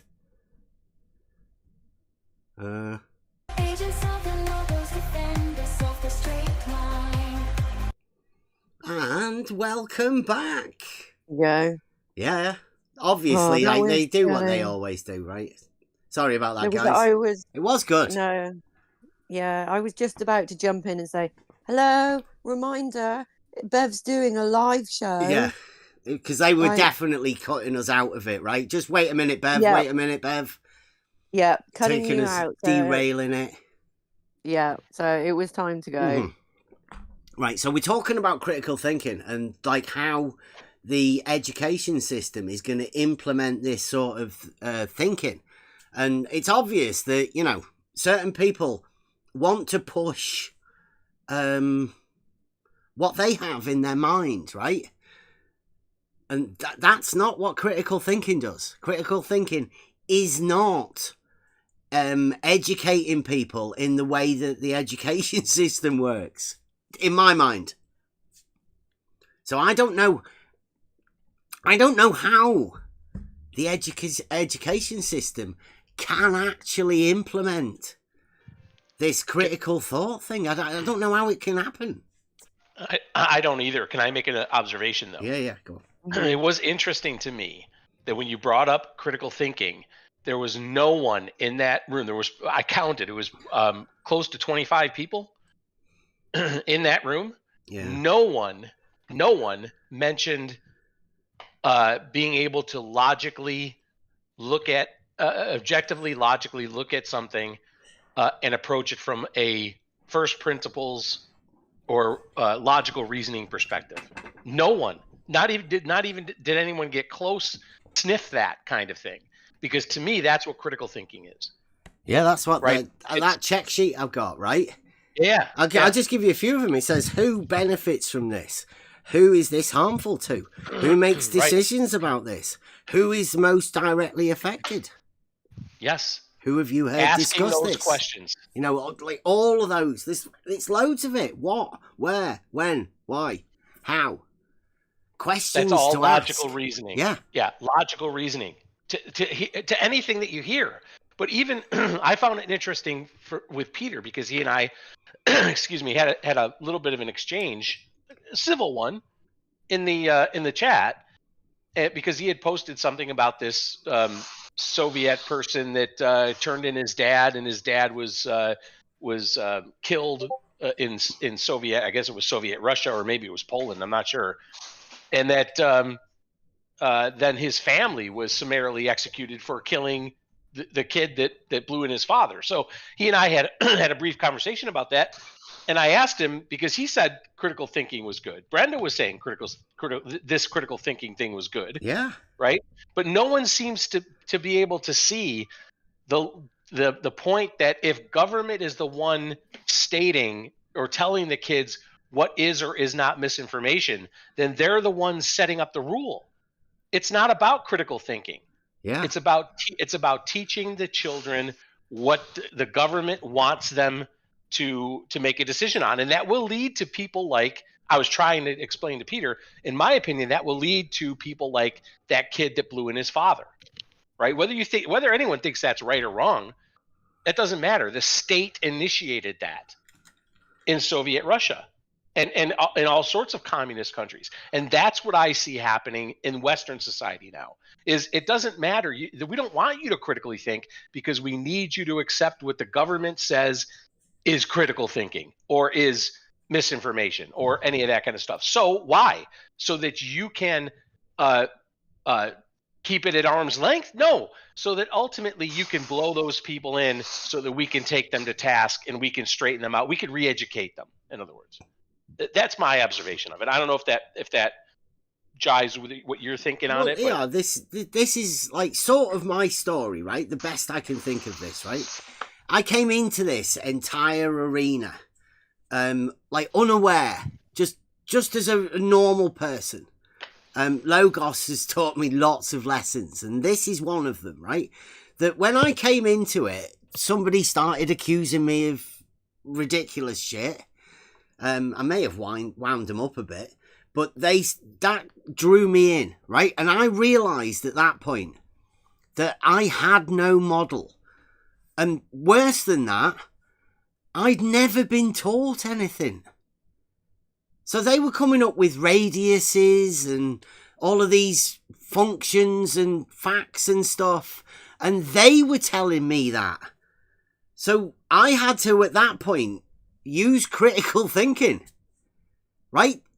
These people are telling me stuff. Yeah, exactly. I hadn't been taught it at school. These are the people telling me. So should I trust them? Are they the authority? are people like Nathan Oakley and these guys that we've just been talking to, the Globe, like, are they the authority on these sort of things? Or, you know, who do you trust? Well, you've got to critical think. You've got to. But turns out that that's all I'd ever been doing. Ever. But Yes, I just but to never been taught it. Agreed. But to your point about the government and what the UK is planning to do now, while you didn't have that authority from the school because you never learnt it, right? These kids will. Yeah, yeah. Yeah, right. They will It see gets put in with the authority. model. Yes. Because Yes. they're not talking about just secondary. This is primary. This is young kids from like 5. Yes. Like they're getting you at the grammar stage, which I would say to people, grammar till 7, right? Keep your kids, to make sure you know what they're getting put in there as a model. Well, they're trying to get them, at 2 or 3 years old now. Mm-hmm. Because with the academy systems, so the academy it's like a business, and it's run on a profit system, so it's out of the local authority, and they have lots of schools under their umbrella. So they might have a preschool, a nursery, a primary school, a first school, a middle school, a high school. And so they've got the whole umbrella of them all, and they can pick them up at 2 or 3, and they can stream them right through their system from one school to the other that they all own and operate. And so they're all fashioned in this way. This hasn't happened before. It wasn't like that before. That's changed over the last few years, that system. And I mean, Peter's talking about his education, but it seems to have found a solid home inside himself. About hers as well. But he's acting in the way that he was criticizing.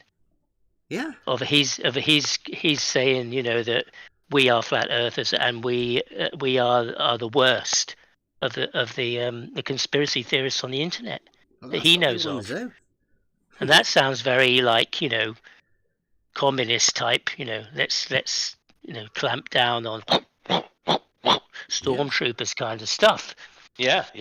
At the same time as speaking freedom, as trying to speak freedom. And when I left with them, I said, if you spent as much time worrying about this, dealing with child pornography or whatever on the internet, as you do about this, because they can do things about that. But these little niche things, and they I think that, like you said, that you're saying, Bev, they set themselves up as the authority. So people coming into this arena, because I've learned a lot more about the globe than I ever knew in the last 2 years, let's say 18 months, than I ever knew, and that all came from this arena, mostly from flat earthers. But and you then have to critically think, well, is that real either?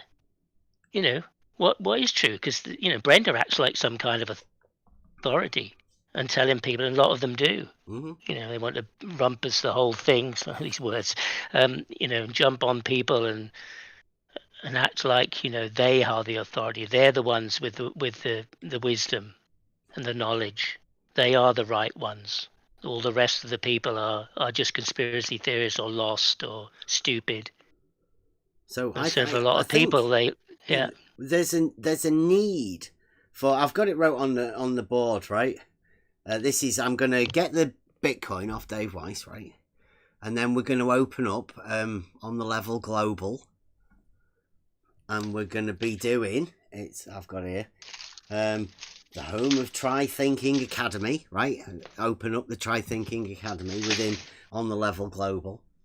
And we're going to do beginner to advanced globe studies, incorporating how to globe in modern day conversations. Because it can be very triggering, right? You don't want to exclude people and cause confrontation and end up having to, say things about people's misses and to act big or whatever, right? This is the idea. Like, this is reality. And times are going to get hard, like really hard. You don't need to be excluding people from this. We need to come together because we are talking about reality. critical thinking should be like a normal way of teaching. In fact, I think it. It's the enthymeme, isn't it? You leave the enthymeme to be discovered. You don't shove it down people's throats. That's the true critical thinking. You can get there. But you're going to have to do the work. You're going to have to ask yourself a lot of questions. Can't do it without logic.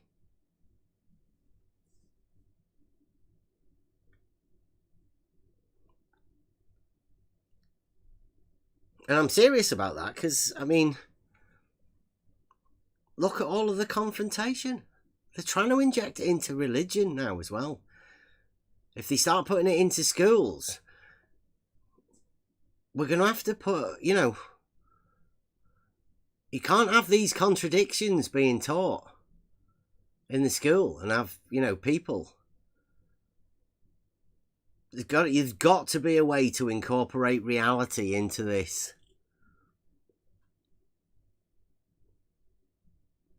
Yeah, I'm not quite. Yeah, I don't know how it's going to happen within society. Well, if everything we've got is provably true, then can it be a conspiracy? No matter how much these people want to call us whatever, this is the real globe. Yeah. The entirety is non-geometric. Has to be. Because locally, we know it's Euclidean. Yeah, I mean, that in the arena, that's quite triggering. And like this week, I mean, you've spent hours talking to these people, and they haven't been able to critically rebut anything you've said, really, over hours and hours. And I find that really fascinating. Yeah. That you can hold the room and do that, and great ability. But it's not because it carries truth. Simple, I think isn't that's it? what Like it as is. well, I'm not. You just have to stand for truth and what is, and point out nonsense if you hear nonsense, and say that sounds like nonsense. Don't try and justify nonsense to me. Won't work. Yeah. I really do. I wonder what. I mean, luckily my kids are out of school at the minute, right? And you said your daughter's. Scary, man. Going It's scary. through it, yeah. I mean, for me, it's there's a sense of detachment I have to have from it, and it's not going to be my life. It's going to be their experience. It's what will make them. Yeah. And that's their, the place they've come to in their existence. And I can only do as much as I can do. But, at some point they'll be out on the road on their own, and they'll be making their experience, and it will make them or break them, as it has all of us. It's the journey. So, yeah, but it's It's how you prepare them, right? And this is the education system seeming like to. But I mean, like I say, if the education system were to have the similar sort of experience with this as I had with my son about like mathematics, which is logical process, right? I was doing was going off what I'd had to teach myself about logic. Mathematics turned into a logical process, right? So that's how I analyze everything. And my son got that taken away.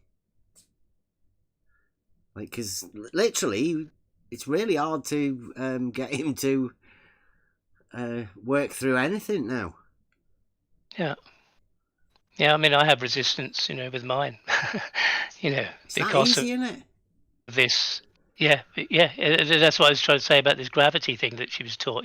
She's got something within her that she's defending, and then seeing a schism between me and anything I might say that goes against that or pushes against that, or whatever that core of understanding understanding she has about it, however limited that might be. If I say something that rubs up against her, it rubs up against her teacher, her school, where she spends a lot of her time.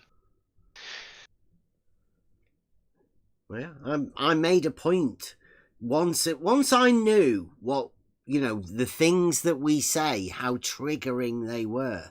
I made a point of not telling my son. Yeah. Because I literally didn't want him to go into school and ask a question that triggers people so much. Yeah. Yeah, I understand that one. Or for them to lie to him. Yeah, but so we, just spending a lot of time. They're spending a lot of time with other people who are giving them their paradigm. All right, people can say you should, take them out of school, home educate them, and all that kind of thing. That's not always possible. They make it much more difficult to do that. It used to be much more easy to take your children out of school and homeschool, but now they're bringing that within. Well, as far as they can within systems where they can monitor you, but yeah, well, I mean, he was. But that's a tough thing. That's a he's tough autistic, thing to take your so kids. we really wanted him to try and integrate. Yeah, because he's he's not got to really live in gonna this get it. world. Yeah, he's not going to get exactly. out of it. It's And that's how I feel. no I think, well, preparation, this is the world they're going to have to grow up and live in, and and unless society changes, where there's a breakdown and we have to live a very different life, then it'll be different then. But I don't see them having the ability to have the freedoms that I've experienced. I mean, I guess they'll experience freedom or what they consider as freedom, but some of the things that I see are getting closed down, and the education, freedom. That's a wide band of. It's a big world, a small world for big things within each of us. What we see and feel as freedom, really. But the way things are going, it seems to me that people are going to be much more accountable to a system in all the things that they do and all the money they earn, and they're going to be, everything's going to be known about them. Can I throw in this? Right, I got this in this book today. Conspiracy beliefs as coping behavior.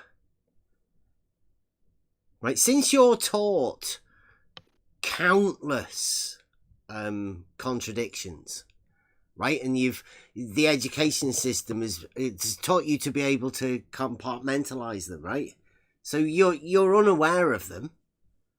And anytime somebody asks you a question that links these together, that's cognitive dissonance, right? That's where it literally comes from. It's the connection of these things. But if you're taught that, then this conspiracy beliefs as coping behavior might be a way for you to make sense of the nonsense that you've been given, the contradictions.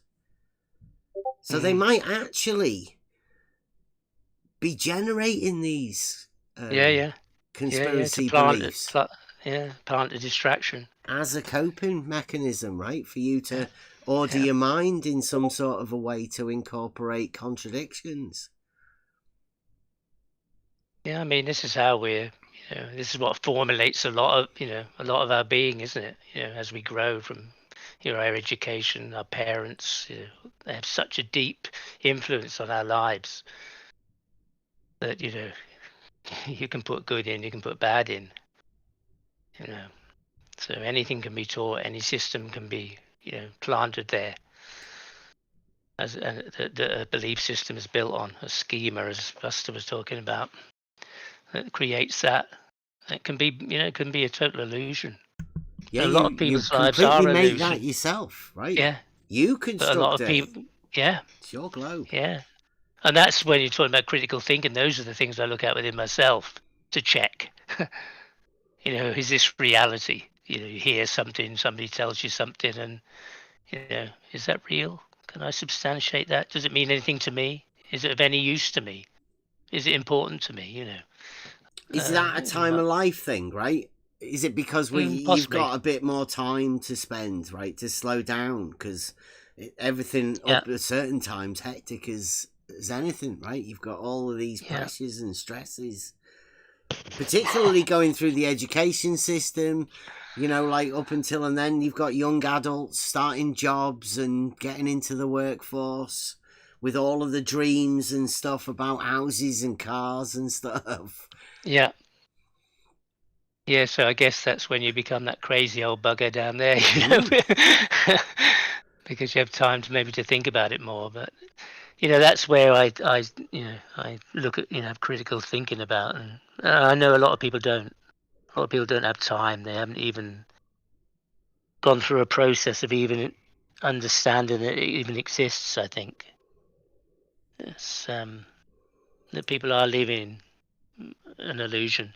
I'm going through all of the different possibilities, and I can't see any way that it can actually be allowed. Like, because my understanding is that they've purposely removed logic, and logic is the foundations of critical thought. Yeah. You need logic, but logic will get you to come up with arguments, and people don't believe that there are arguments. They don't think it's possible anymore.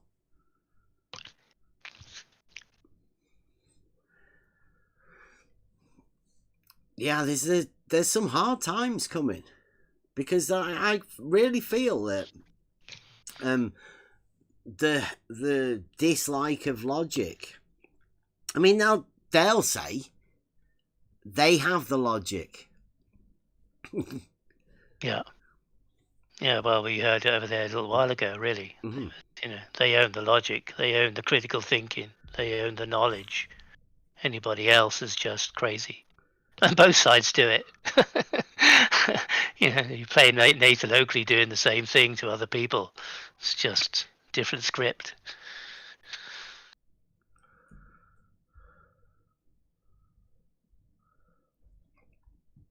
But I guess, you know, as much as, you know, hopefully, well, maybe it's egotistical to think that we're not totally part of the illusion. Hopefully not, you know. But in fact, you know, we can thank our lucky stars really that we are in this place, able to see something and critically appraise it, you know, as much as we can, as much as we have the logic and the ability to do that. As a lot of people don't, and they won't. And I think that the education system is aimed at that. Is aimed at switching people off, at just keeping them on the hamster wheel, in distraction, in illusion. And the kids certainly with the gaming, with the tablets and things, they're living in a reality a lot, living in somewhere that's a fantasy world.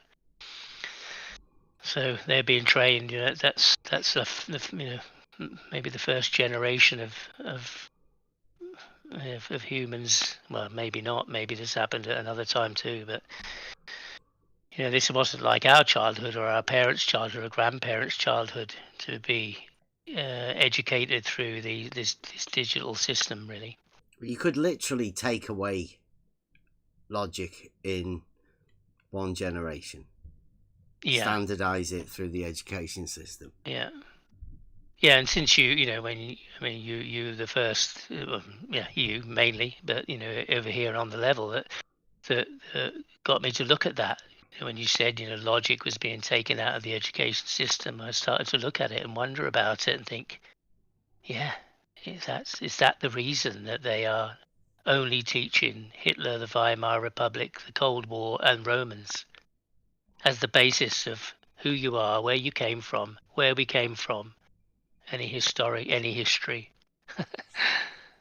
Yeah, that's meant to encompass history for most. That's the curriculum for hundreds and hundreds and hundreds of kids, and the ideologies of whatever's contained in those, in the Hitler, the Cold War, the Romans. Whatever ideologies and mirrors and of society and the way that people lived and acted with each other that's what they'll see as history, as what made us, what Do you want to what get destroyed us. really surprised here?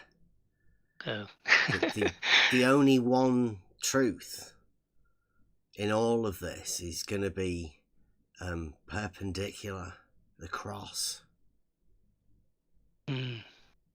That simple geometry formed by the Vesica Pisces. Perpendicular. So like all of this comes and goes, but there are truths.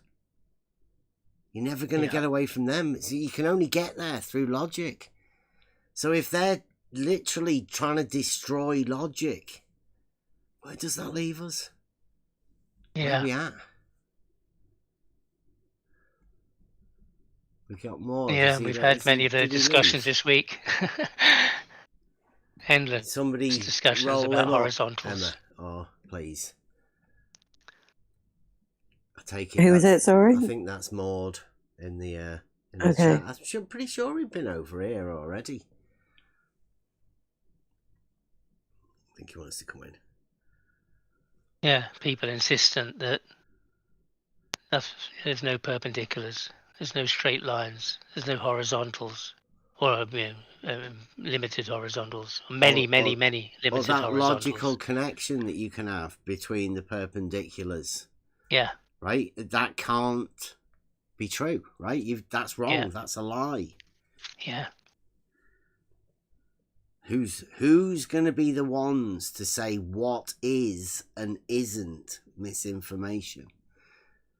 And if you don't have some, basis of knowledge, geometry, whatever, to the rock that you can stand on in the onslaught of all this stuff that they say, if you don't have something firm to stand strong on, you can easily just be washed away. That go, oh, yeah, okay, yeah, straight lines curved. Yeah, I understand there's no perpendiculars, there's no parallels. Oh yeah, that Yeah, if so you've got no logical system to work off, yeah, then you can be told to do anything.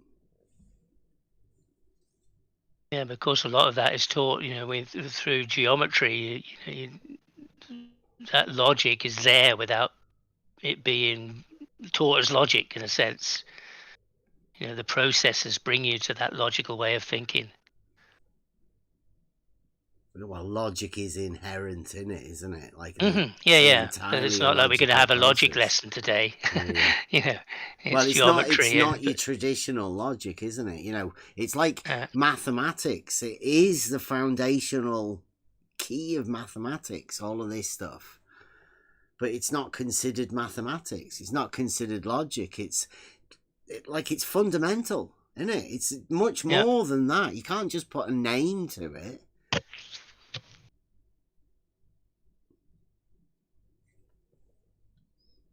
Critical thought. But use me as an example. It's not good. You'll get people calling you all sorts of stuff. Yeah. People telling you you're a liar when you've got proofs. So, I don't know. I don't know how it can work within the education system. At least not the way the social structure is working at the minute. Yeah, and there's also a thing called the Trusted News Initiative. Have you heard of that? No. It's where, like the BBC, all the news agencies have made a connection together. They come under one umbrella, Trusted News Initiative, and that's how they share the same information, the same stories amongst a massive group of media. Yeah, it's called the Trusted News Initiative. So, when you see those videos and of new going from news stations to news station, they're all the presenters are saying exactly the same thing across different countries. Yeah, I don't actually watch TV, so I don't have any news. I don't listen to radio. The only connection I have is Twitter, X.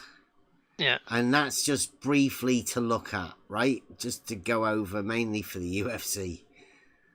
But my feed in that has been completely filled up with flat earthers and whatever. I mean, I try. I've got all sorts of other things that I like and follow.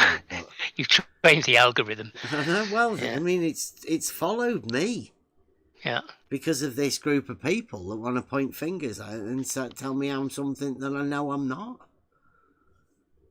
Yeah, but if you have one big body of media that's controlling the output, the majority of people who do watch and do read the news, and it guides their life, by who's had a boob job and what celebrities married who, and that stuff that's titillating and all the other bits they slip in between those pages of little bits of information that guide people from one place to another. That's I guess the government are part of that too, with the curriculum.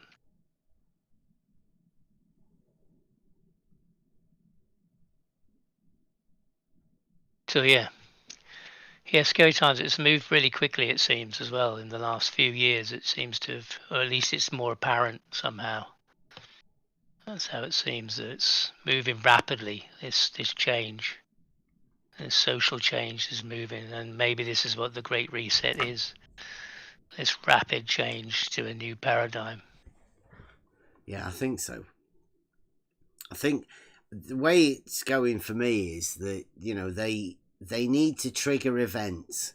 So I'd say Nathan Oakley doing what he's doing at the minute is sort of like a trigger, right? I mean, you don't want people looking up to someone like that. So, you're going to have to teach kids, because if they go on omi.tv, they're going to be faced with people like him.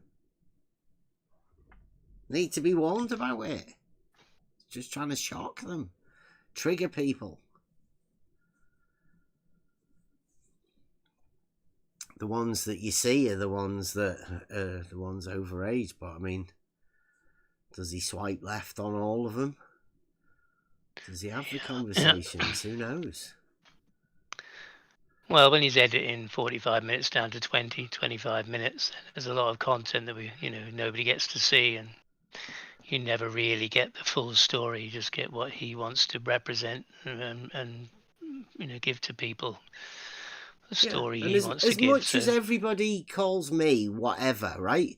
You can check it. It's all there. It's documented. It's all the conversations. They've all been there. You can go back and listen to them. Thousands of hours of conversations. I'm not hiding anything. That you can go and view them all yourself. See, judge whether who's lying, right? But that's up to the individual. Critical thinking. That you've got to do that. I can't do that for you, right? If people are going to call us and say lies or whatever, then you can go and check it. Don't if you want to believe nonsense. But then you're being fooled. Yeah. Because you're not critical thinking. You're just taking the word of what somebody else says. Following groupthink.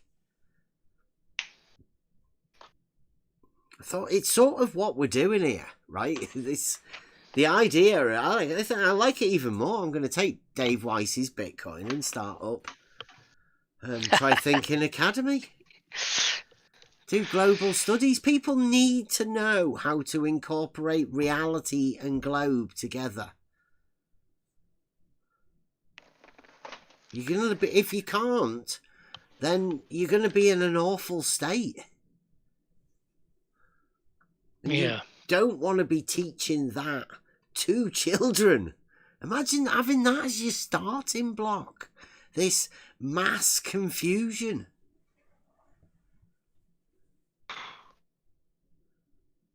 How could you ever get taught everything, how to control your own mind if it literally gets filled with hundreds, thousands of contradictions?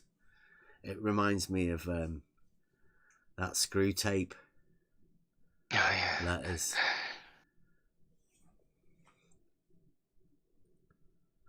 And that was wrote in 18, late 18s.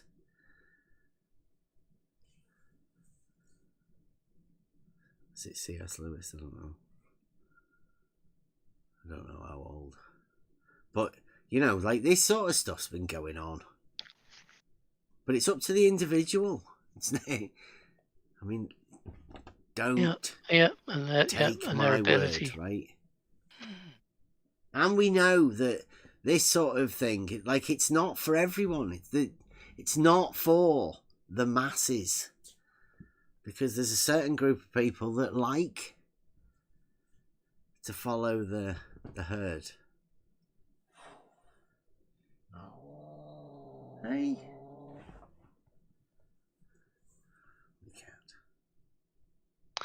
Yeah, and it's those are the people who put their hand up when it's voting time, They're the ones who are coerced to put their hand up and go and put a cross in a box for a certain group of people. It's not those people who are critically thinking who have much impact on that.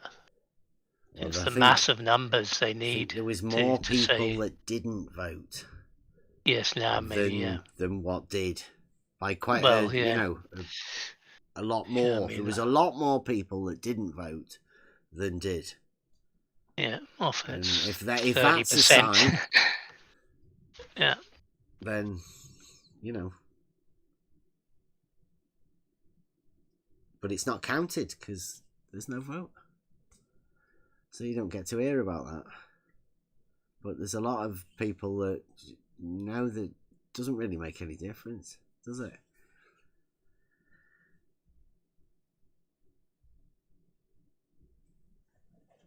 I was also wondering, in the larger picture of where we stand in time, what this process is that we're in and where we sit in the time of it. Well, where society's going. It's all I've got. Yeah. This reasoning ability for me to, reason things for myself. I mean, I've had a lot of people gaslighting me, telling me it's wrong. It's not. Don't do that. You're wrong. We keep telling you you're wrong.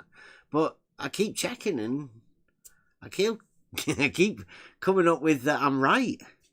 These arguments, to me, they're true arguments. But other people, maybe not. Who knows? It's up to everybody else to make your own arguments, isn't it? Yeah. Yeah, you can't live their life for them and make it for them, can you? It's difficult enough keeping yourself together most of the time. Especially in this arena, it's also at the same time it's a good tool as well, being in this arena. I think to keep yourself in check or to kickstart it, right? To test some things within yourself, and it keeps you think, well, hang on.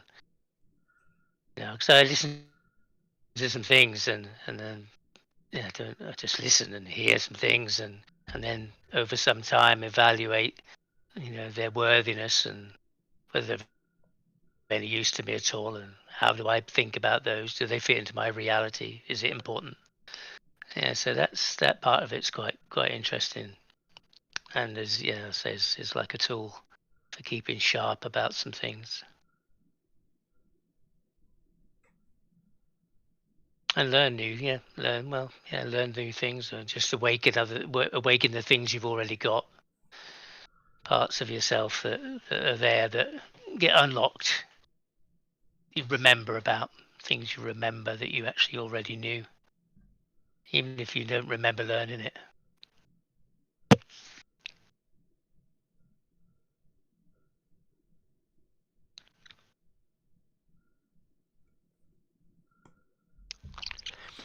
Anyway, I don't know what direction the show is going in from the beginning, but Well, yeah, So the I strange mean, turns. yeah. Well, like I say, we went over there, Globe Gangsters. This is a free for all Friday, but I wanted to, I particularly wanted to do this thing about the way that the government are trying to say that now that they're going to teach the children critical thinking. Well, the point is that I've always been teaching my children critical thinking. Yeah. And I would say, watch what you're saying and who you're saying it to, because if you critical think in front of the wrong people, then there's a chance that, they may become obsessed with you. Yeah.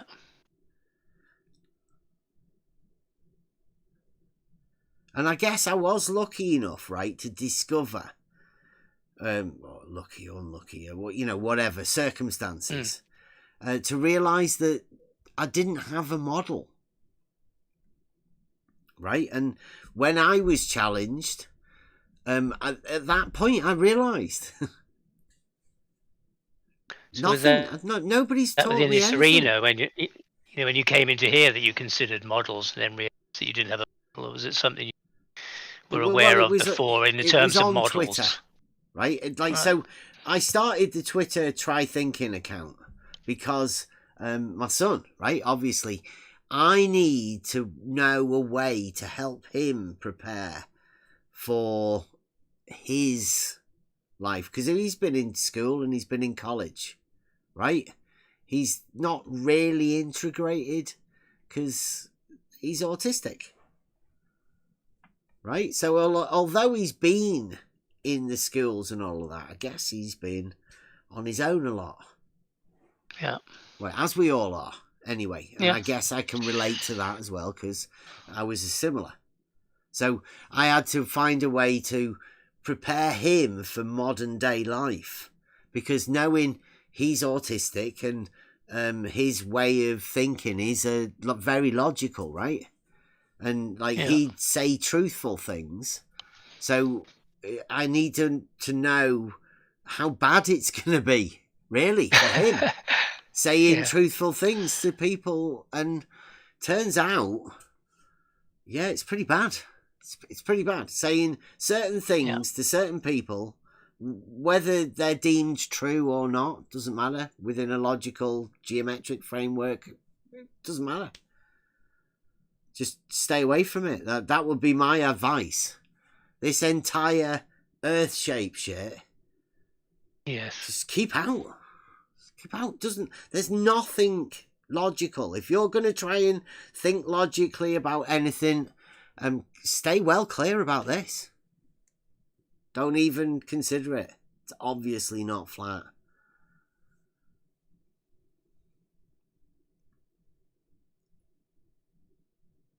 So, I know. Then you can just go along with your life. There's loads of other people that are just living their lives. So you gotta weigh your balances, haven't you? I mean, I've learned absolutely loads, and I wouldn't have missed this for the world, because it's made me who I am, right? Logos has showed me, really, that all of those circumstances have led me to this point, right? Exactly. I'm exactly where I am because Logos has led me here. Yeah, where you're meant to be. Yeah. Yeah. Yeah, it's great when it makes sense in that way. When you can get to those places and think, wow, all of that to get to here, that's incredible. Yeah, I mean, it's led me through some processes in the past months. Through the thinking about education, thinking about my schooling, came across some guys talking about boarding school syndrome, and listened to some people talking about that. It's become it was never really considered in therapy and psychology, but some people picked up on it and thought, because it was just kind of, he went to boarding school, and it wasn't really considered. And then some people started to look at it and realize what influence and effects it has on people, and that Tavistock largely type stuff. and largely it's the leaders.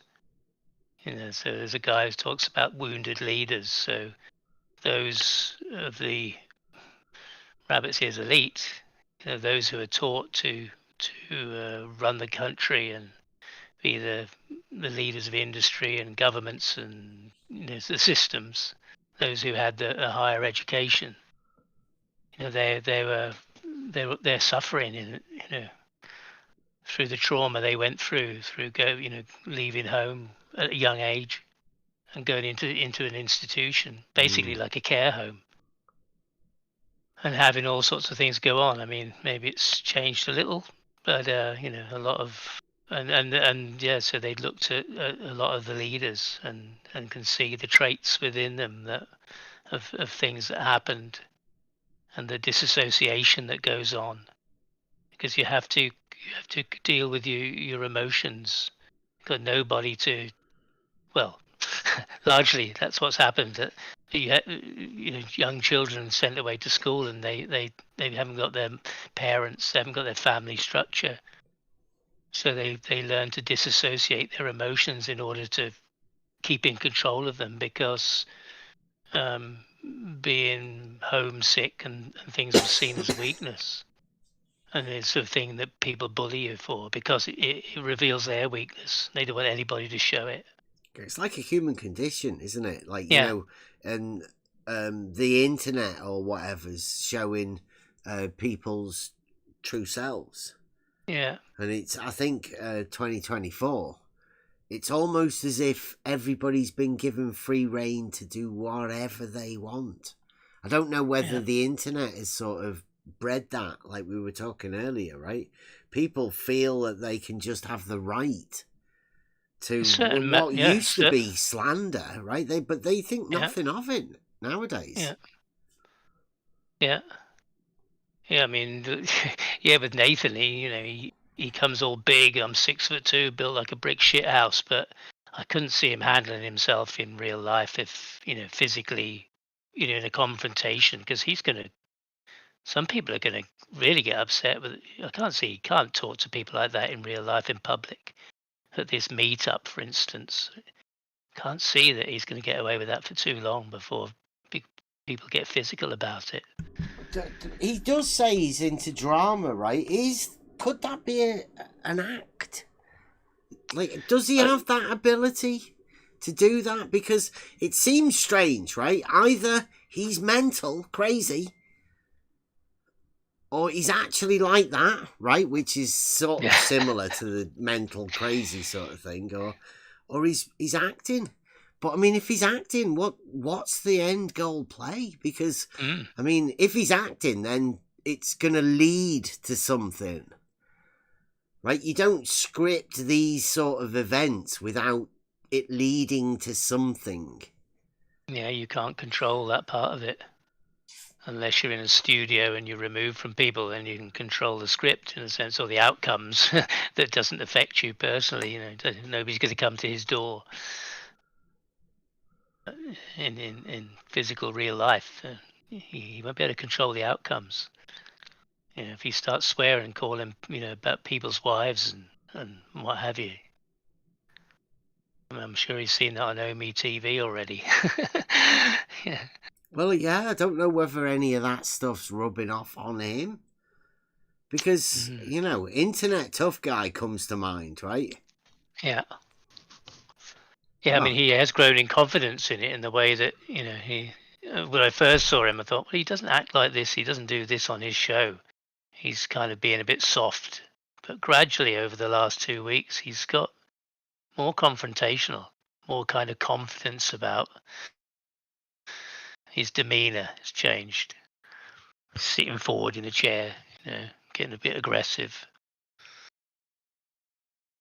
Yeah.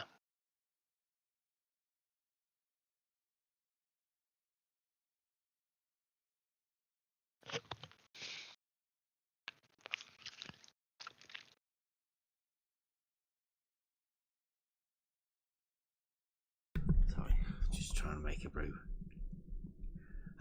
Yeah, so I don't know how much of his stuff is within his own consciousness. That is his best foot forward. What's he doing just personally? every Is time he I lost? look at it, there's a flat Earth society scripted. I can't see it any other way. I can't see somebody being so oblivious. Really. Mm. I mean, it's beyond normal. It certainly is. It's like fantastic. This is so. It's got to lead to something, and that to me is like an entertainment. It's scripted. It's got to be. I can't see it not being.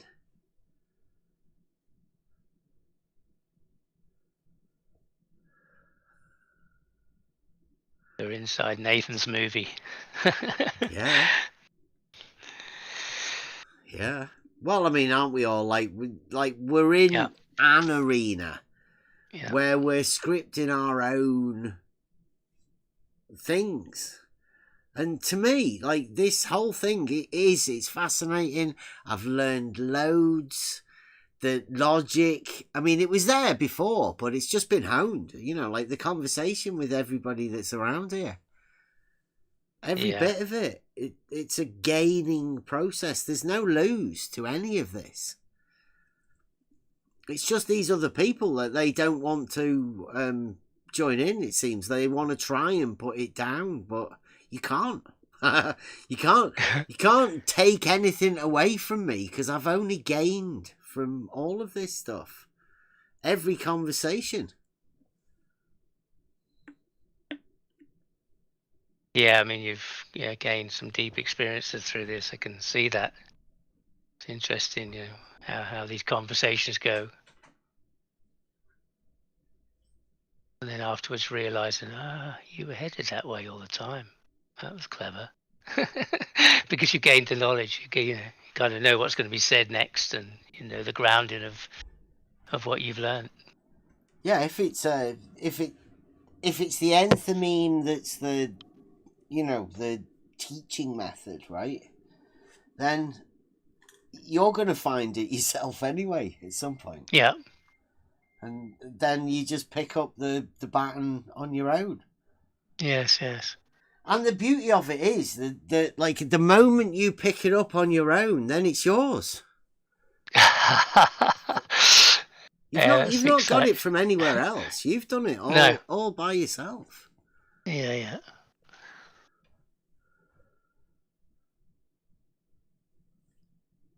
That's the way to do it.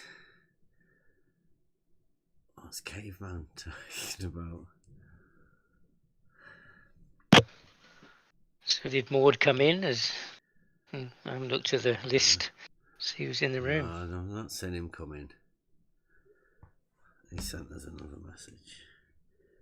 Yeah, I don't know. He wanted to sidebar, so. Was that him moderating over there when we were there in the background? I think so. He was the guy. I think he was in his car. Okay, he was the one with a really bad signal. It was trying to mod, yeah. I'm looking over there now. NASA shill's muted. So. Yeah, it was good to hear you over there, Emma. Yeah.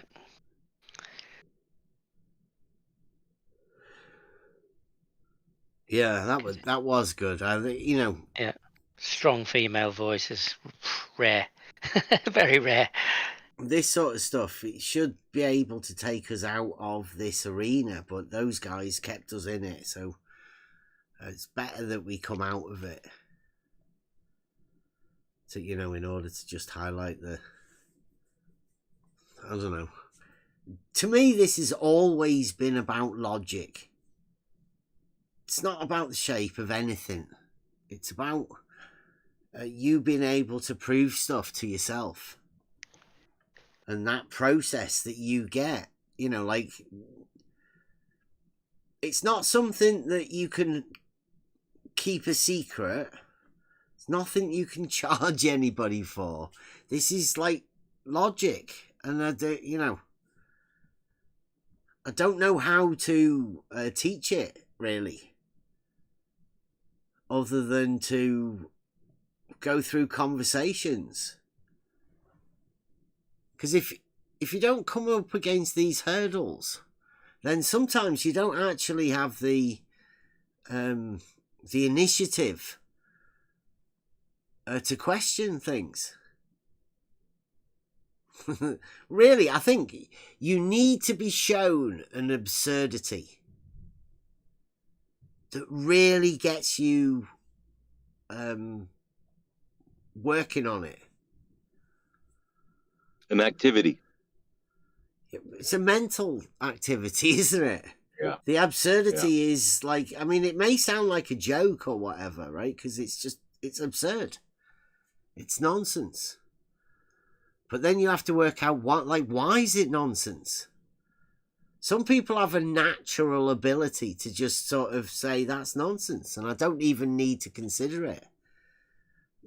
You call them women, I think. I'd like to hope that like the women's mind doesn't really consider it. It just sort of instinctually says that's a load of nonsense. So ECV it. Hello. Who's that? All right, we Hey, are how you still doing? live. I got to clean things up a little bit on my end. I thought we were having a really good talk, and then NASA and Brenda decided to turn it into something else. Yeah, I know. It sort of helped us in a way because we're talking about conspiracy theories and all of this sort of stuff and how it gets played. And I mean, if there's anybody that misrepresents anybody, it's that. So you incorporate that into somebody in the government. Somebody, all it really is somebody that's been triggered by something that they don't seem to be able to reason for themselves. I don't know. It's just bad. And I say, I've been over there and having different conversations, but this particular one, I don't need earth-shaped bullshit being brought into this critical thinking sort of thing. It sort of puts a block on it. Yeah, I know. I thought we were having a really good combo and kind of keeping things above board and talking about sort of the meta philosophy and epistemology of education, and then they have to come in and try to bait you guys into a flat Earth debate, which is just annoying. So I'm sorry for that. No problem. I mean, we didn't even get into the cave, Plato's cave, or anything like that. Yeah. I know, it's interesting stuff we could talk about, and we hit like 30 people in DC, and then as soon as everything like went off the rails, we dropped down to like 15. So it's just like, people don't want to hear NASA shill and Brenda ad homing flat earthers. Like, that's not. Yeah. Well, I mean, that's we're after conversation ourselves, and I do like the the ability to have those conversations, but like I'd say to you, this always happens. They're there to shut down those conversations. Right. That's true. And I don't know how you're going to deal with it. Yeah, I don't know either. Because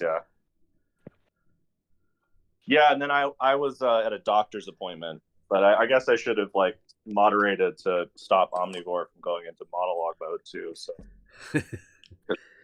Yeah, I mean, no harm. Yeah, well, I appreciate you guys coming over, and we had a good civil conversation, and I mean, it is what it is. We can do it again. I'll keep coming over there, but I mean, like, if you want to set up with another one on like Friday night again, next week, I don't know. Depends what you're doing. Well, I think what we should do next time is I need to set some things up. So if you want to do like a formal stream like that, we should have an event stage, and then we should like set speaking roles or something, and that way we can have it be a bit more controlled, because it's just harder to control a full room when there's 30 people in there and everyone's there's like 10 different people trying to get at your throat over something. it's hard to like keep that above board. So yeah.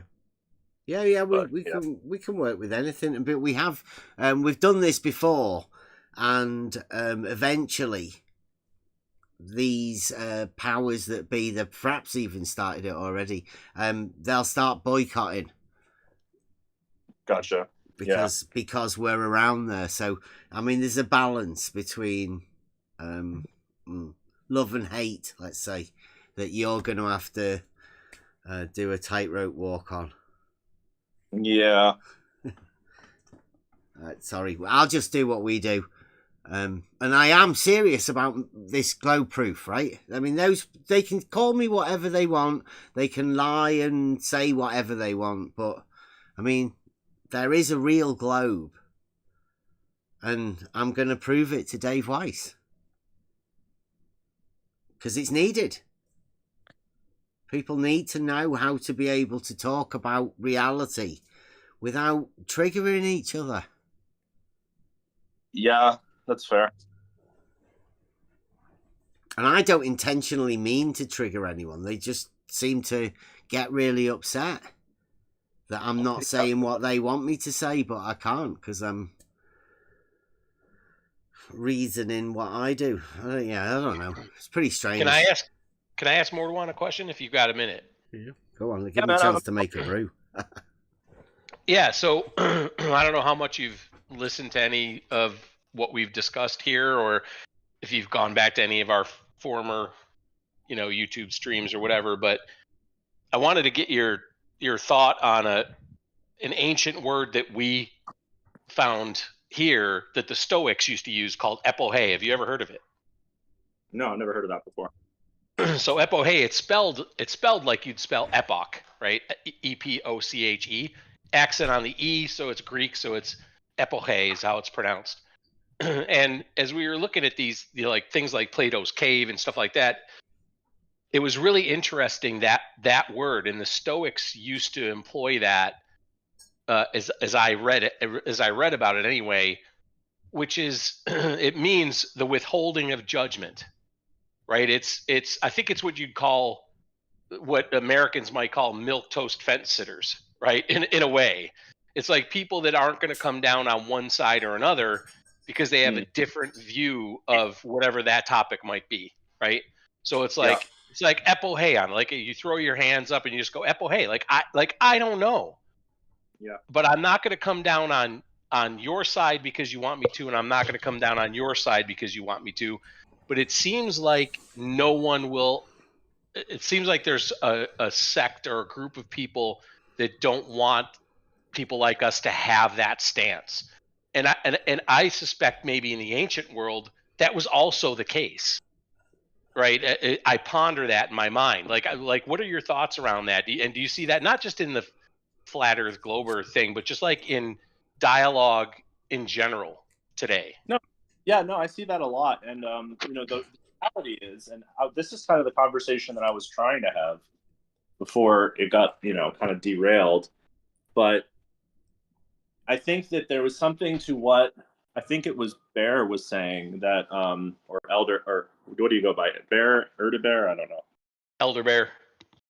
Okay. What Elder Bear was saying was that we teach children these things, and they don't have a basis in knowledge to really understand them, right? Like when we say Isaac Newton saw the apple fall, which is probably apocryphal, it's doubtful that even happened. But it's a nice story to tell people about gravity. And then, gravity. Well, gravity is the thing that gives things weight. Well, what's weight? Well, weight is what gravity makes. You know what I mean? Like, it's just, the content of that is not really critical, right? And so I think that was the point that you were trying to make. And then, I don't know, like, people just didn't want to hear that. But I think it's an important distinction because I'm obviously a glober and I'm very scientific, like I do a form of science for my job. But before, just to give you an example, I'm very, I'm highly educated, not to like brag, but just to kind of give perspective. If you had asked me 2 months ago before I got into this what my proof of the globe was, I would have just said, oh, the blue marble and Eratosthenes, which just indicates that I have no idea what I'm talking about, because Eratosthenes wasn't even a proof. Right? It was a measurement of the radius, presupposing that the vertical's already closed. So, like, that just shows it's worse than that, actually. But I don't want to. I don't want to shock you right now. Oh, you can go ahead if you'd like, Bev. Well, Eratosthenes is we've actually gone over it. There's a video on the channel about Betty. It's just completely illogical. It's nonsense. I can't believe that the Greeks would have ever done that.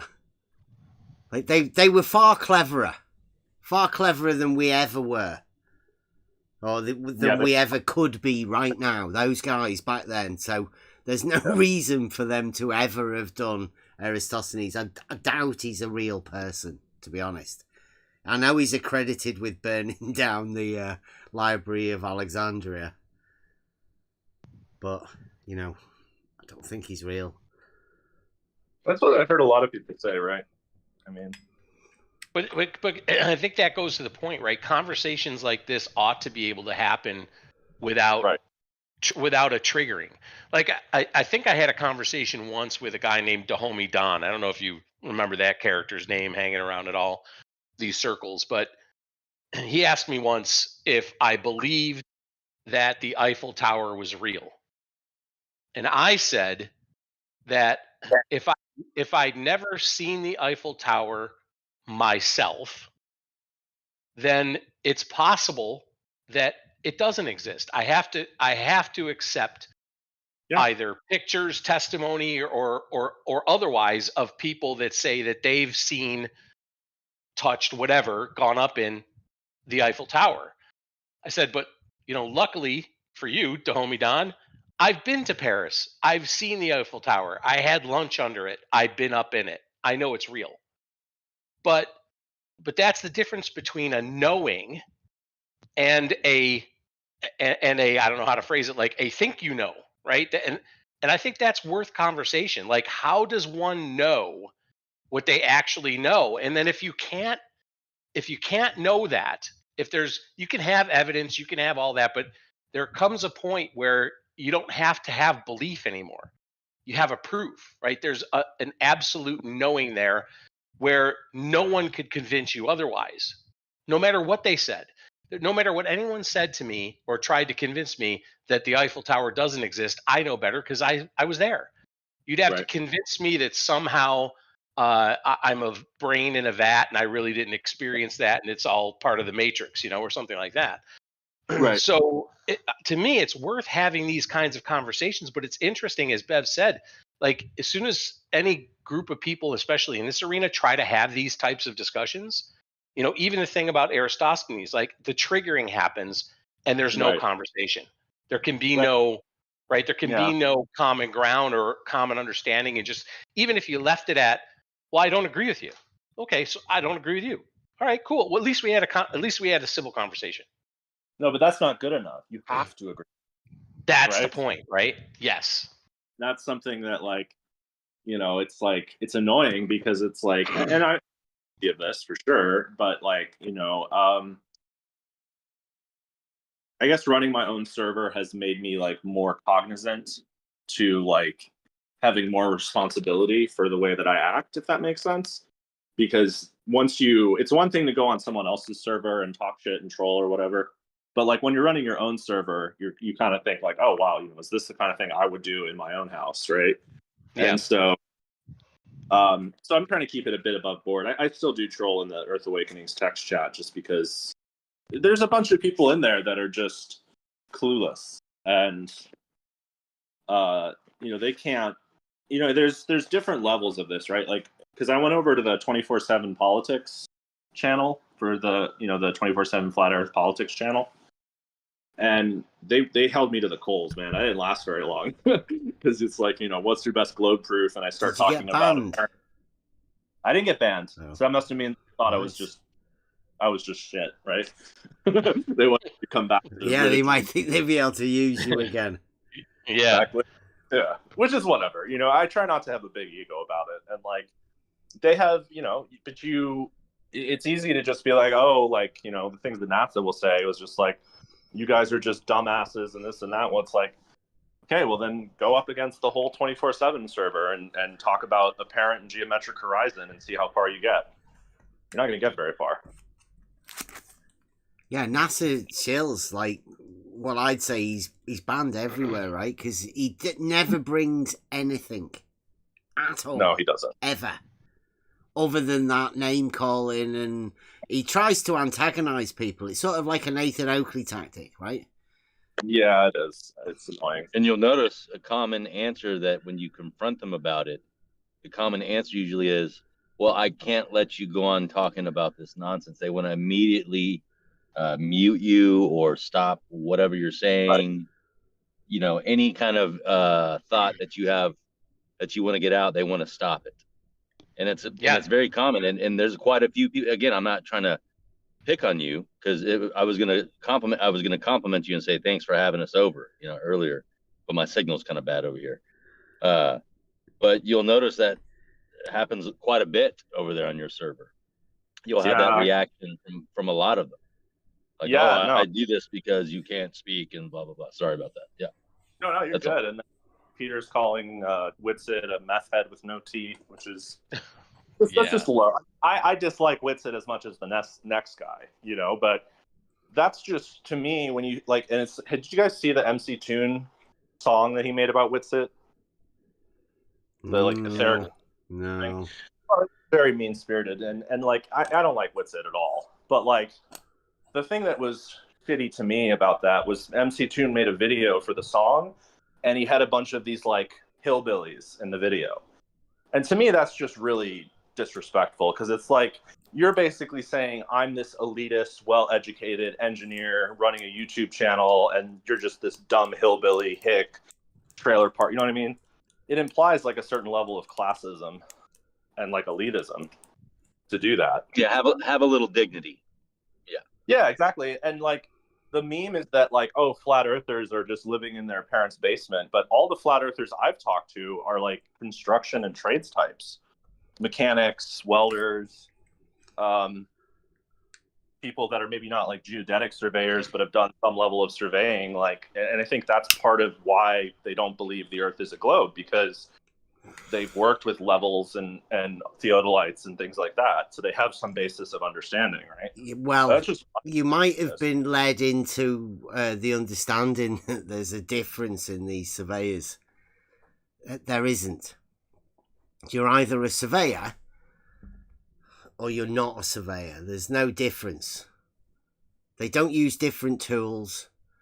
They don't do surveying non-locally. They're all geodetic surveyors nowadays.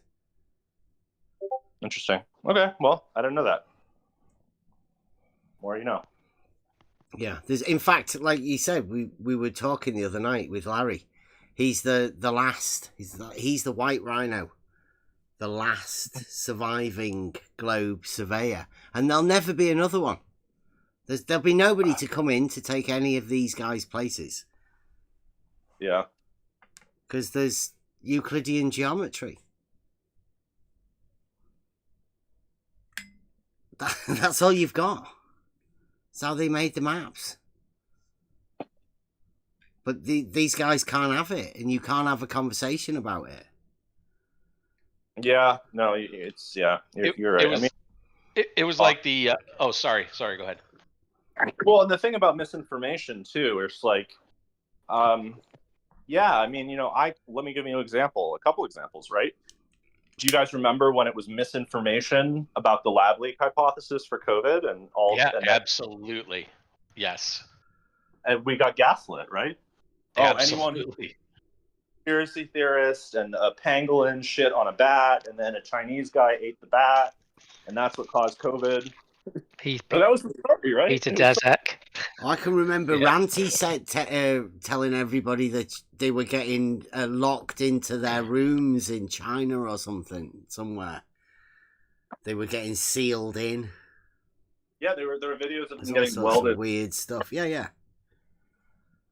And like, I remember there was Jon Stewart, who is, typically really left wing, and he was on Stephen Colbert's show, and he was doing this great bit about, if there was a chocolate spill in Hershey, Pennsylvania, what you would think the cause was. And he just got shut down. I mean, Colbert just couldn't handle it, and he was just like panicking and like kept making all these comments to shut Jon Stewart down, because you couldn't say that there was a chance that it just so happens that the town or city which COVID originated from was also the center of a virology lab doing gain of function research. What are the chances? Yeah, what are the chances, right? Yeah. Couldn't possibly be something else. No, I mean that's exactly why I thought that the conversation, at least at first, was good, because it would have been good to get into that kind of stuff, because you don't know where the idea of a government stating or teaching children what misinformation is or isn't leads. And I was telling these guys a little bit earlier that I had a bit of a back and forth in the live chat over there with Peter, because Peter experienced, according to him, right? I think he grew up in Poland when it was still communist, and or they were just coming out of it, but it was still very totalitarian. And it's like, Peter, how can you not see it? Like you lived in that. How can you not see that this is a dangerous path whenever you have a government trying to state what is or isn't misinformation, instead of just teaching critical thought and what critical thinking is? And that's what Bev was trying to point out with that poster that his son had. It has all the questions in there, like, that you'd want to ask yourself about information being provided to you. To your point about the origin of COVID, it's like, if you were able to critically think and ask all those questions, well, you were smeared and shut down and censored, right? Oh, There can be no critical thought. Yeah, and they never apologized. Never. Fauci apologized, right? I mean, did Fauci ever come on, like, after his thing with Rand Paul and say, "Senator, I was wrong"? Still not. Still not. No. And I'm not a conservative guy. Well, I'm economically conservative, socially liberal, I would say. But like, I don't particularly like Rand Paul, but I thought that the grilling of Fauci that he did was brilliant. I mean, I think he was doing his job as a senator. Say, first of all, why are we funding virology labs in China that are doing extremely dangerous gain of function research? Yeah. And then why are we gaslighting people to say that there's no possible, I mean, how could you possibly say that? There's no possible way that this came from a virology lab that just happens to be located in that city near the location where they thought it originated from. Right. Yeah, and these are the conversations I think need to take place. I think a lot of other people say so as well. That's why there's this alternative media going on, if you want to, call it that, right? Alternate media or whatever it is, like the Joe Rogan stuff and all the, the big podcasts that are happening, because there's a thirst for real conversation. But again, as Bev pointed out, at least in this particular arena, there can't be any of that. And it's amazing to me why. Yeah. Let's just have a conversation. Did you hear NASA shill? Oh yeah, let's just have a higher level conversation where we can all agree on everything. And like, that's a bad thing? Wow, why is that a bad thing? Can I just have while you're doing this and having the conversation, right? This is one of those things. I asked this the other day in the chat right now. There's a picture. You can see that Terry's posted it. He posted it over at your Discord, right? Where? It's in the live chat in General. In ours. He posted it, but I've brought it over here. So there's a picture that shows that Terry posted it, and then the picture that Terry posted. Just have a look at it. Tell me. I've asked a lot of people this. I said this the other day. To it's worth doing. Tell me if you see anything out of place.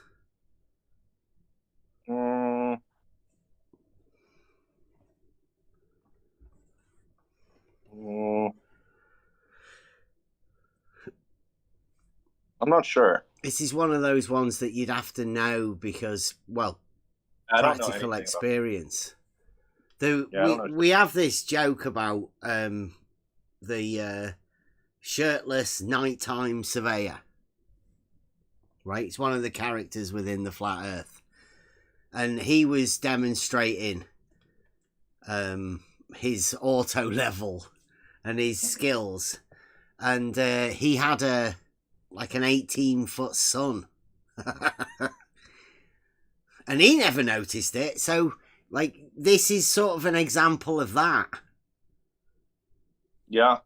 So, like, let me see if I've got. Can anybody see it? Right?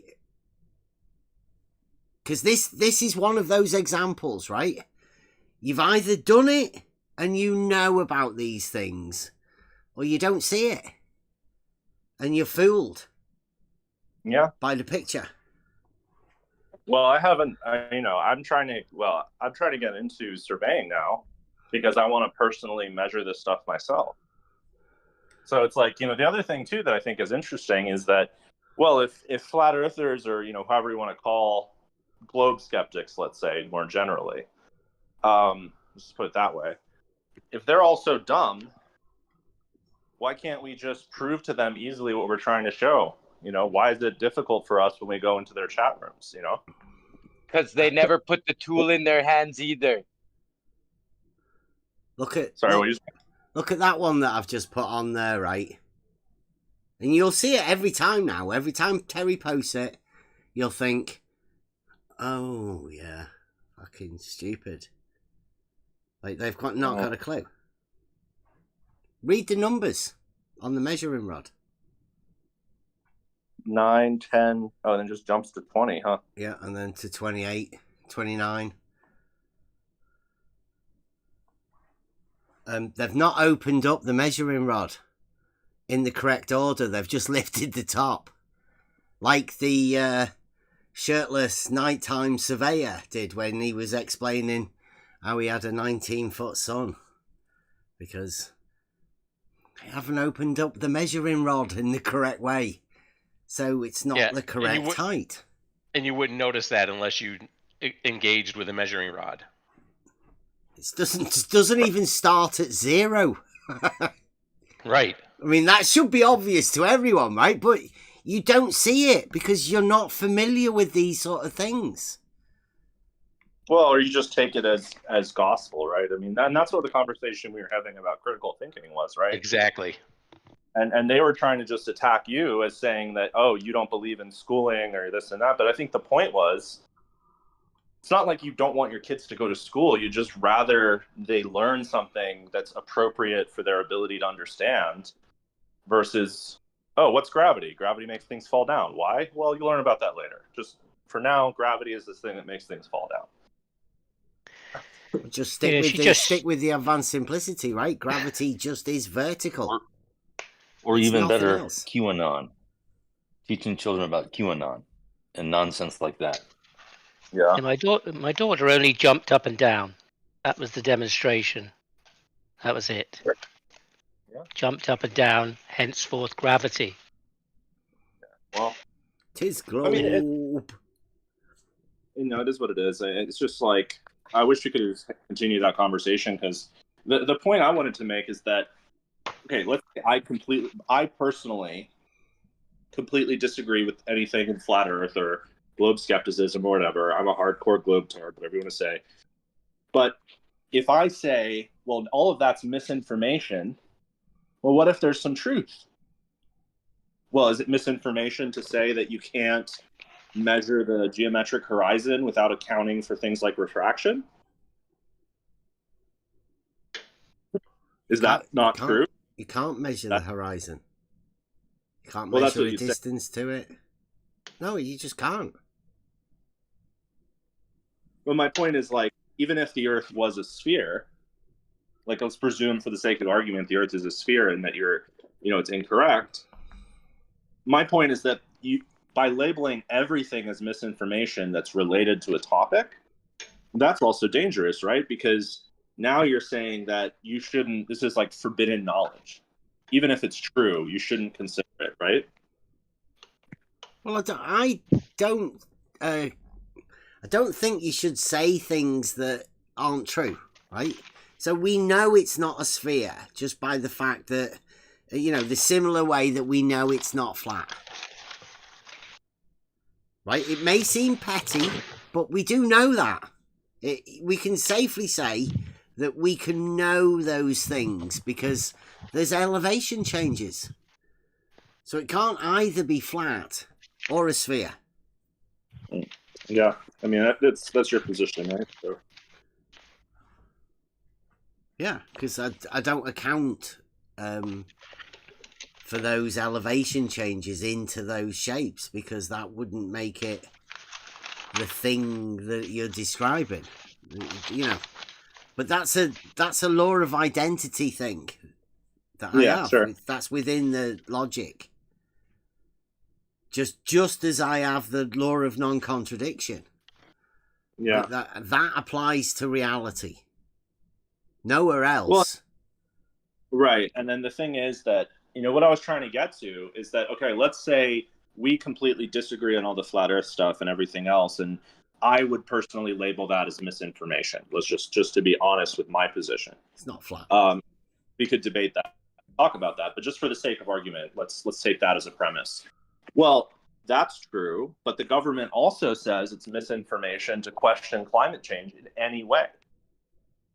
If you question the narrative that climate change is existential threat to humans and that we need to degrow the economy in order to fight climate change, that could be considered misinformation, and most likely would in the UK.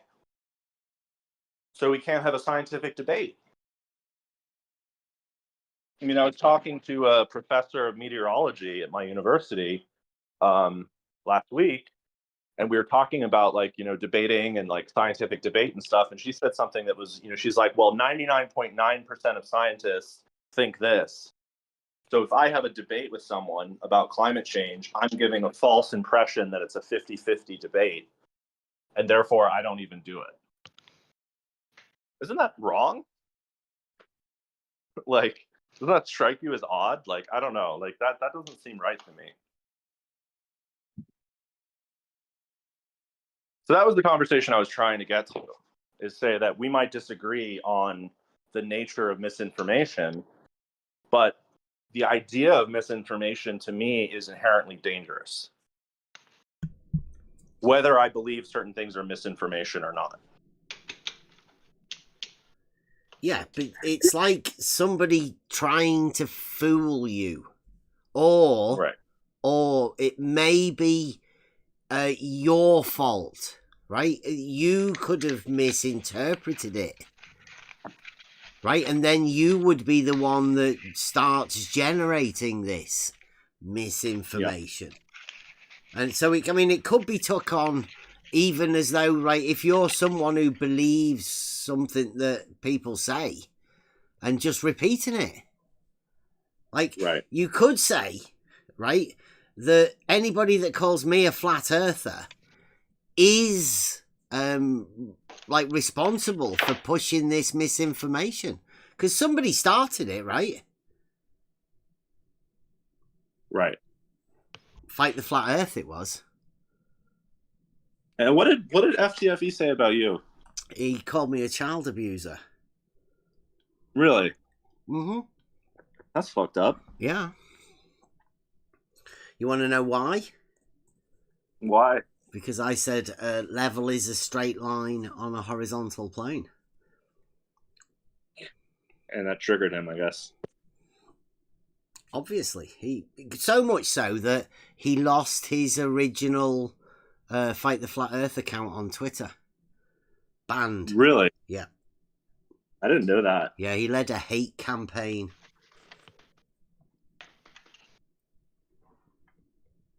Sleeping Warrior convinced me to not take him to court. Really? Yeah. Well, you could have, right?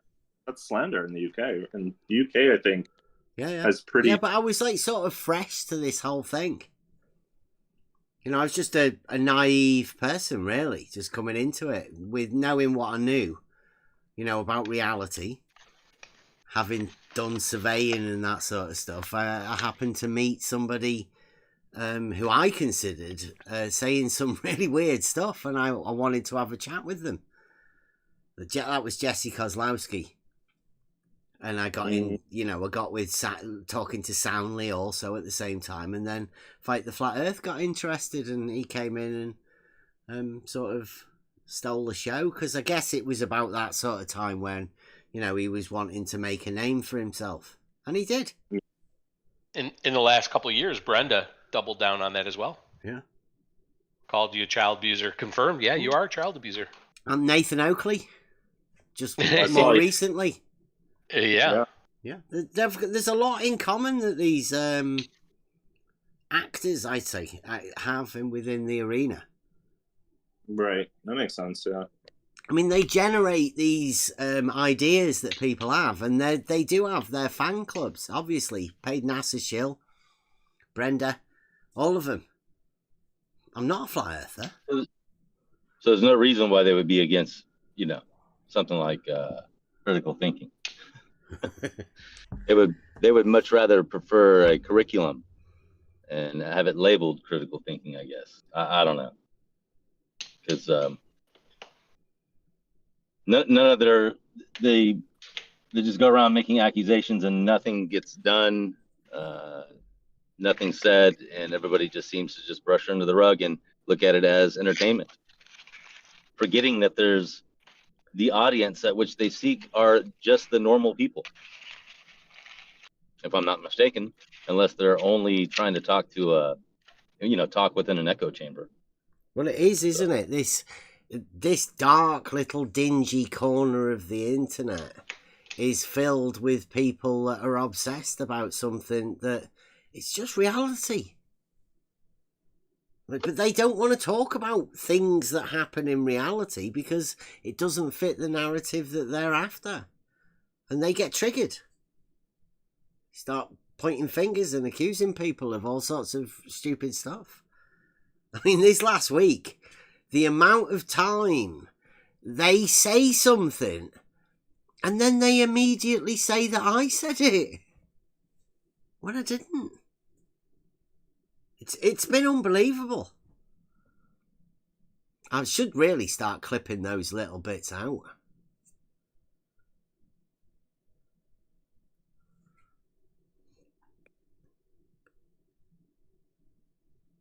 Really. But I think that's what's going to happen. They're not going to like us talking because they get really upset. Yeah. But we're after those conversations, and it's pretty. To be honest with you, this particular arena and these people in this arena, they've been around forever. They've been around for at least 5 years, and their argument hasn't changed. Paid NASA Shill. Yeah, he's been doing exactly the same thing for 5 years, shutting down conversation with bullshit. All of them. Stefan Mudd's not really been around in the VC that much, but he's been in text chat for about the same amount of time. Funk, exactly the same. Same argument, same thing. Doofus, I think that's Jeff, the main surveyor. Or, some sort of relation to the main surveyor. He's gone. He's not around anymore. These characters that, were characters within it that have had to leave, I think they're still around as text characters. Sure. But all of the people you hear talking, apart from the Australians, I've heard them for years.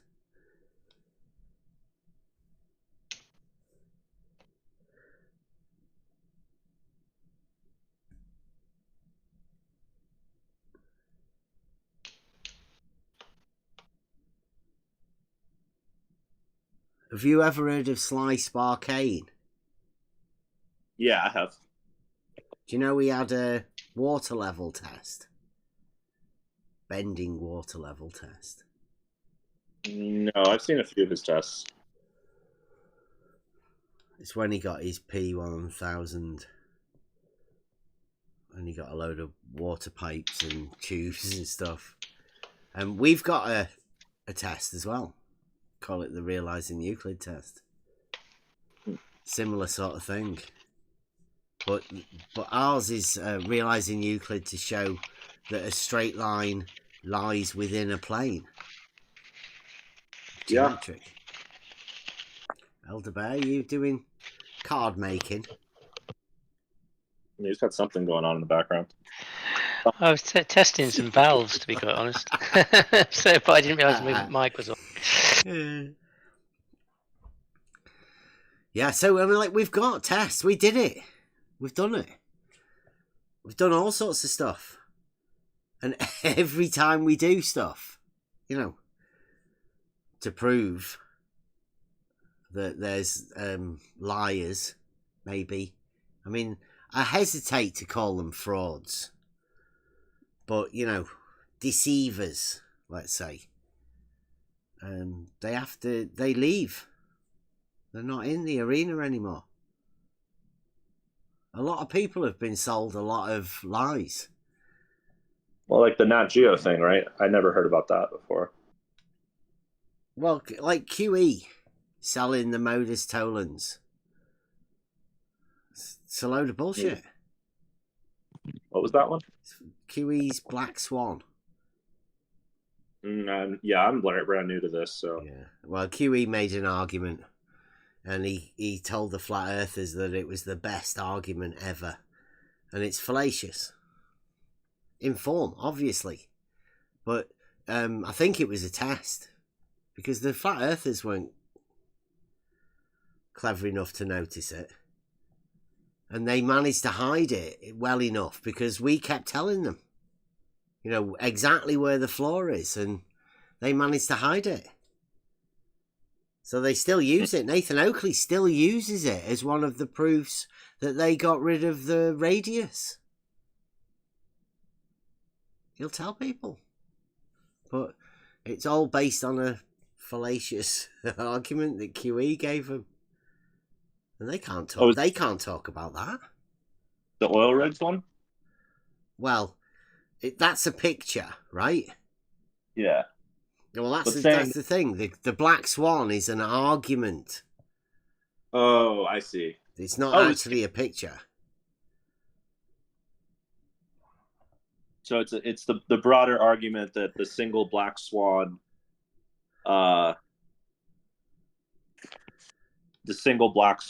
invalidates the globe by itself. Is that the argument? Yeah, the argument is fallacious because it starts off by saying if the Earth has a radius of 3959, say, right? Yeah. And then consequent of that, and then not the consequent, so therefore, and he says, therefore the Earth is not a sphere. Forget, he misses out of radius 3959. So Nathan thinks he's got rid of the sphere completely. Boom. But he's not. He's just got rid of the P statement, which has a radius value linked to it. So what is the name of that fallacy that he's making? Confirming the what he's done is he hasn't minded his P's and Q's. It's fallacious in form because he shifts his P. It starts off as one thing and ends up as something else. It's like it's just a trick, really. It's not an argument. It's just a trick. And the flat earthers think it's a real argument. And Nathan Oakley thinks it's got rid of the sphere. Well, yeah, that makes they've sense. been told that. But they can't address the argument. They go, well, you know what we mean. Yeah. And they mean to give the flat earthers a fallacious argument. It's got to be part of the plan.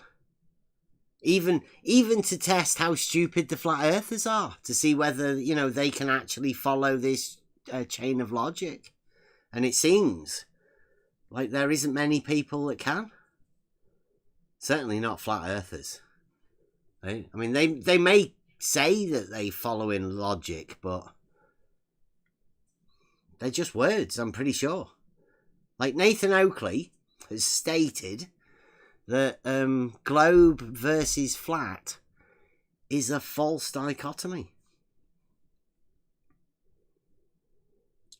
And that to me means that both of them are false.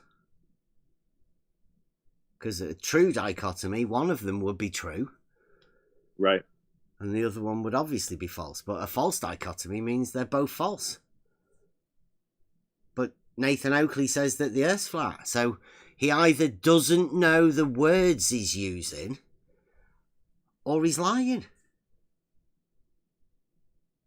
And take your pick.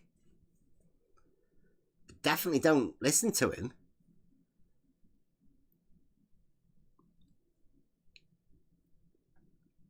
And that's how that's how easy it is for logic to sort of give you a reasoning process to be able to say, look, it doesn't make sense. And if you can't justify why it doesn't make sense, then you're talking nonsense. And I don't need to talk nonsense with people. I don't need to talk with people that talk nonsense at all. That's mainly why we're over here. And I do tend to monologue quite a lot. No, it's fine. I mean, well, I have to jump, but I do appreciate you guys coming over, and I felt like we were having a good discussion. I have to figure out a better way to stop the flood if you're going to have come over there again like that, especially if you're streaming. Well, definitely, right? Because there's loads of conversations that need to happen. And I would like them to happen rather than people to shut them down. So, yeah, I mean, yeah. I mean, we had up to 30 people in the voice chat at one point there, which was a record for the server. So, I mean, obviously people want to listen to a conversation like that. Yeah, but obviously I don't need to have a conversation with the same person that I've had 100 times before. I'd like to talk to other people, so it would be good if, like, you know, eventually you'll find out who are the people that speak out more, and they tend to stop other people from talking. Like, it would be nice if we can get more people involved in these sort of conversations. That's what we're after. Well, I was trying to bring in my friend who's a political science major, because he has some interesting thoughts around, like, philosophy and epistemology. But he didn't get there before the conversation was just completely derailed. So I think he would have had some back and forth with you, because, you know, he has a master's in history, and he's working on his PhD in political science. So, like, he thinks about that kind of stuff a lot, and on, like, a more meta level than a scientific level, if that makes sense. Yeah, we do a fair bit of like philosophy type stuff. I mean, yeah. It's logic and philosophy, I guess. Mm-hmm. Definitely not shape of the earth, although the topic is fascinating within that framework. Did you want to come in, Kev? Yeah, I got to bounce, but if anyone else has a last minute thing, I can stick around for another 5 minutes. No, I'm good. Thanks. Yeah, well, thanks for the conversation. Yep. Yeah, thanks. And we'll sort something out again. Maybe next Friday. Okay. Yeah, just reach out. Yeah. See ya. Well, I'll see you over there anyway. People should go over there. Globe Gangsters. Links underneath the video. That's the owner of the server. Obviously, you know, not your usual, but we've had those sort of conversations before with people. Hopefully, fingers crossed. Seems like we might be able to have some conversations with people.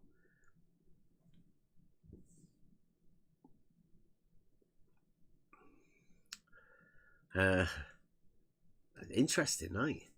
Anybody? How long have we been going? What time is it? 20 past 11. Yeah, it's been an interesting week. I've got lots of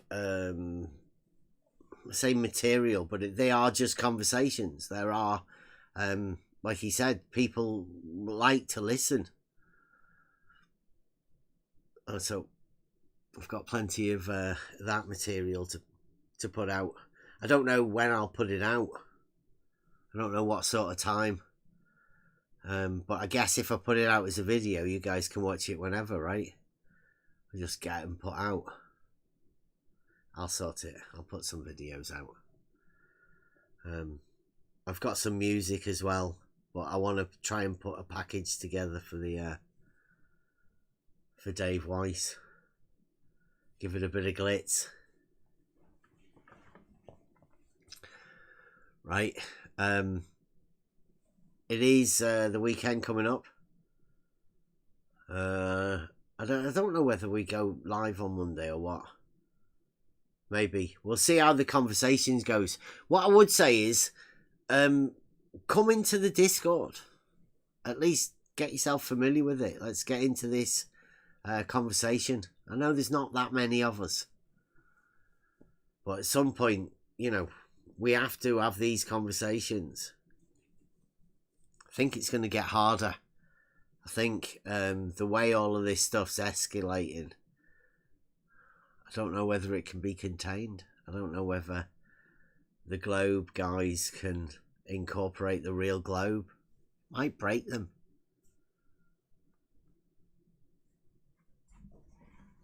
Right, let me sort some music out.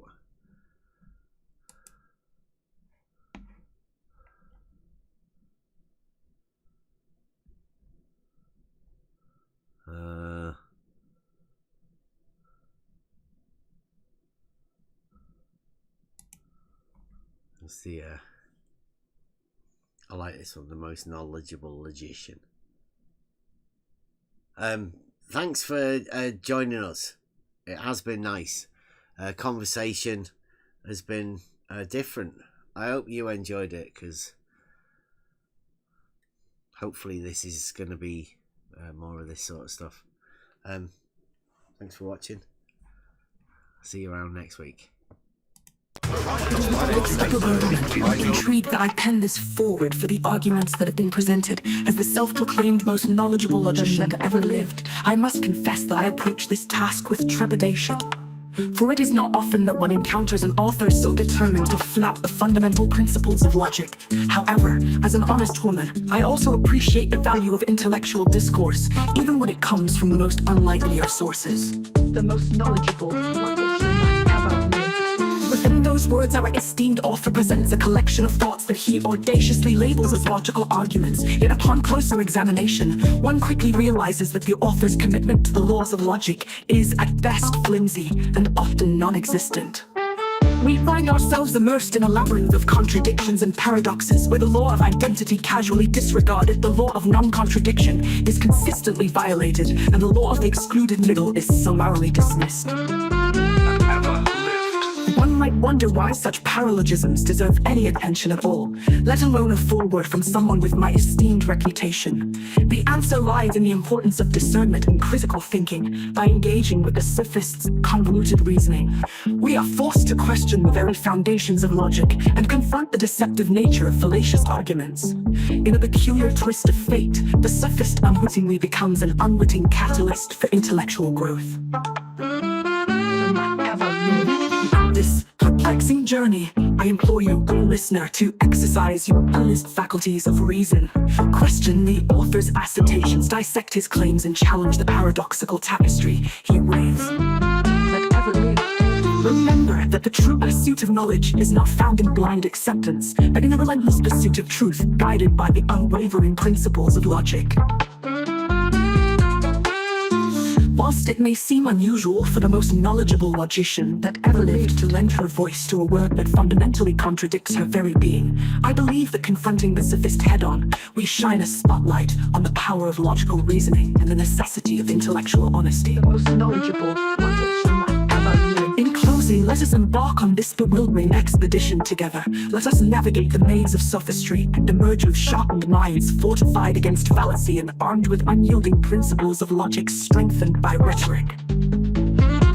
Self-proclaimed most knowledgeable logician that ever knowledgeable logician that ever lived. The most knowledgeable logician That ever lived. that ever lived. Though the journey may be challenging, the reward lies in the realization that even in the face of deliberate deception, the light of reason will prevail. Yours in the pursuit of truth. Yours in the pursuit of truth. The most knowledgeable logician that ever lived. The most knowledgeable logician That ever lived. The most knowledgeable logician that ever lived. Ever lived. The self-proclaimed most knowledgeable logician ever lived. The most knowledgeable logician that ever lived. The self-proclaimed most knowledgeable logician that ever lived. That ever lived. That ever lived. The self-proclaimed most knowledgeable logician that ever lived.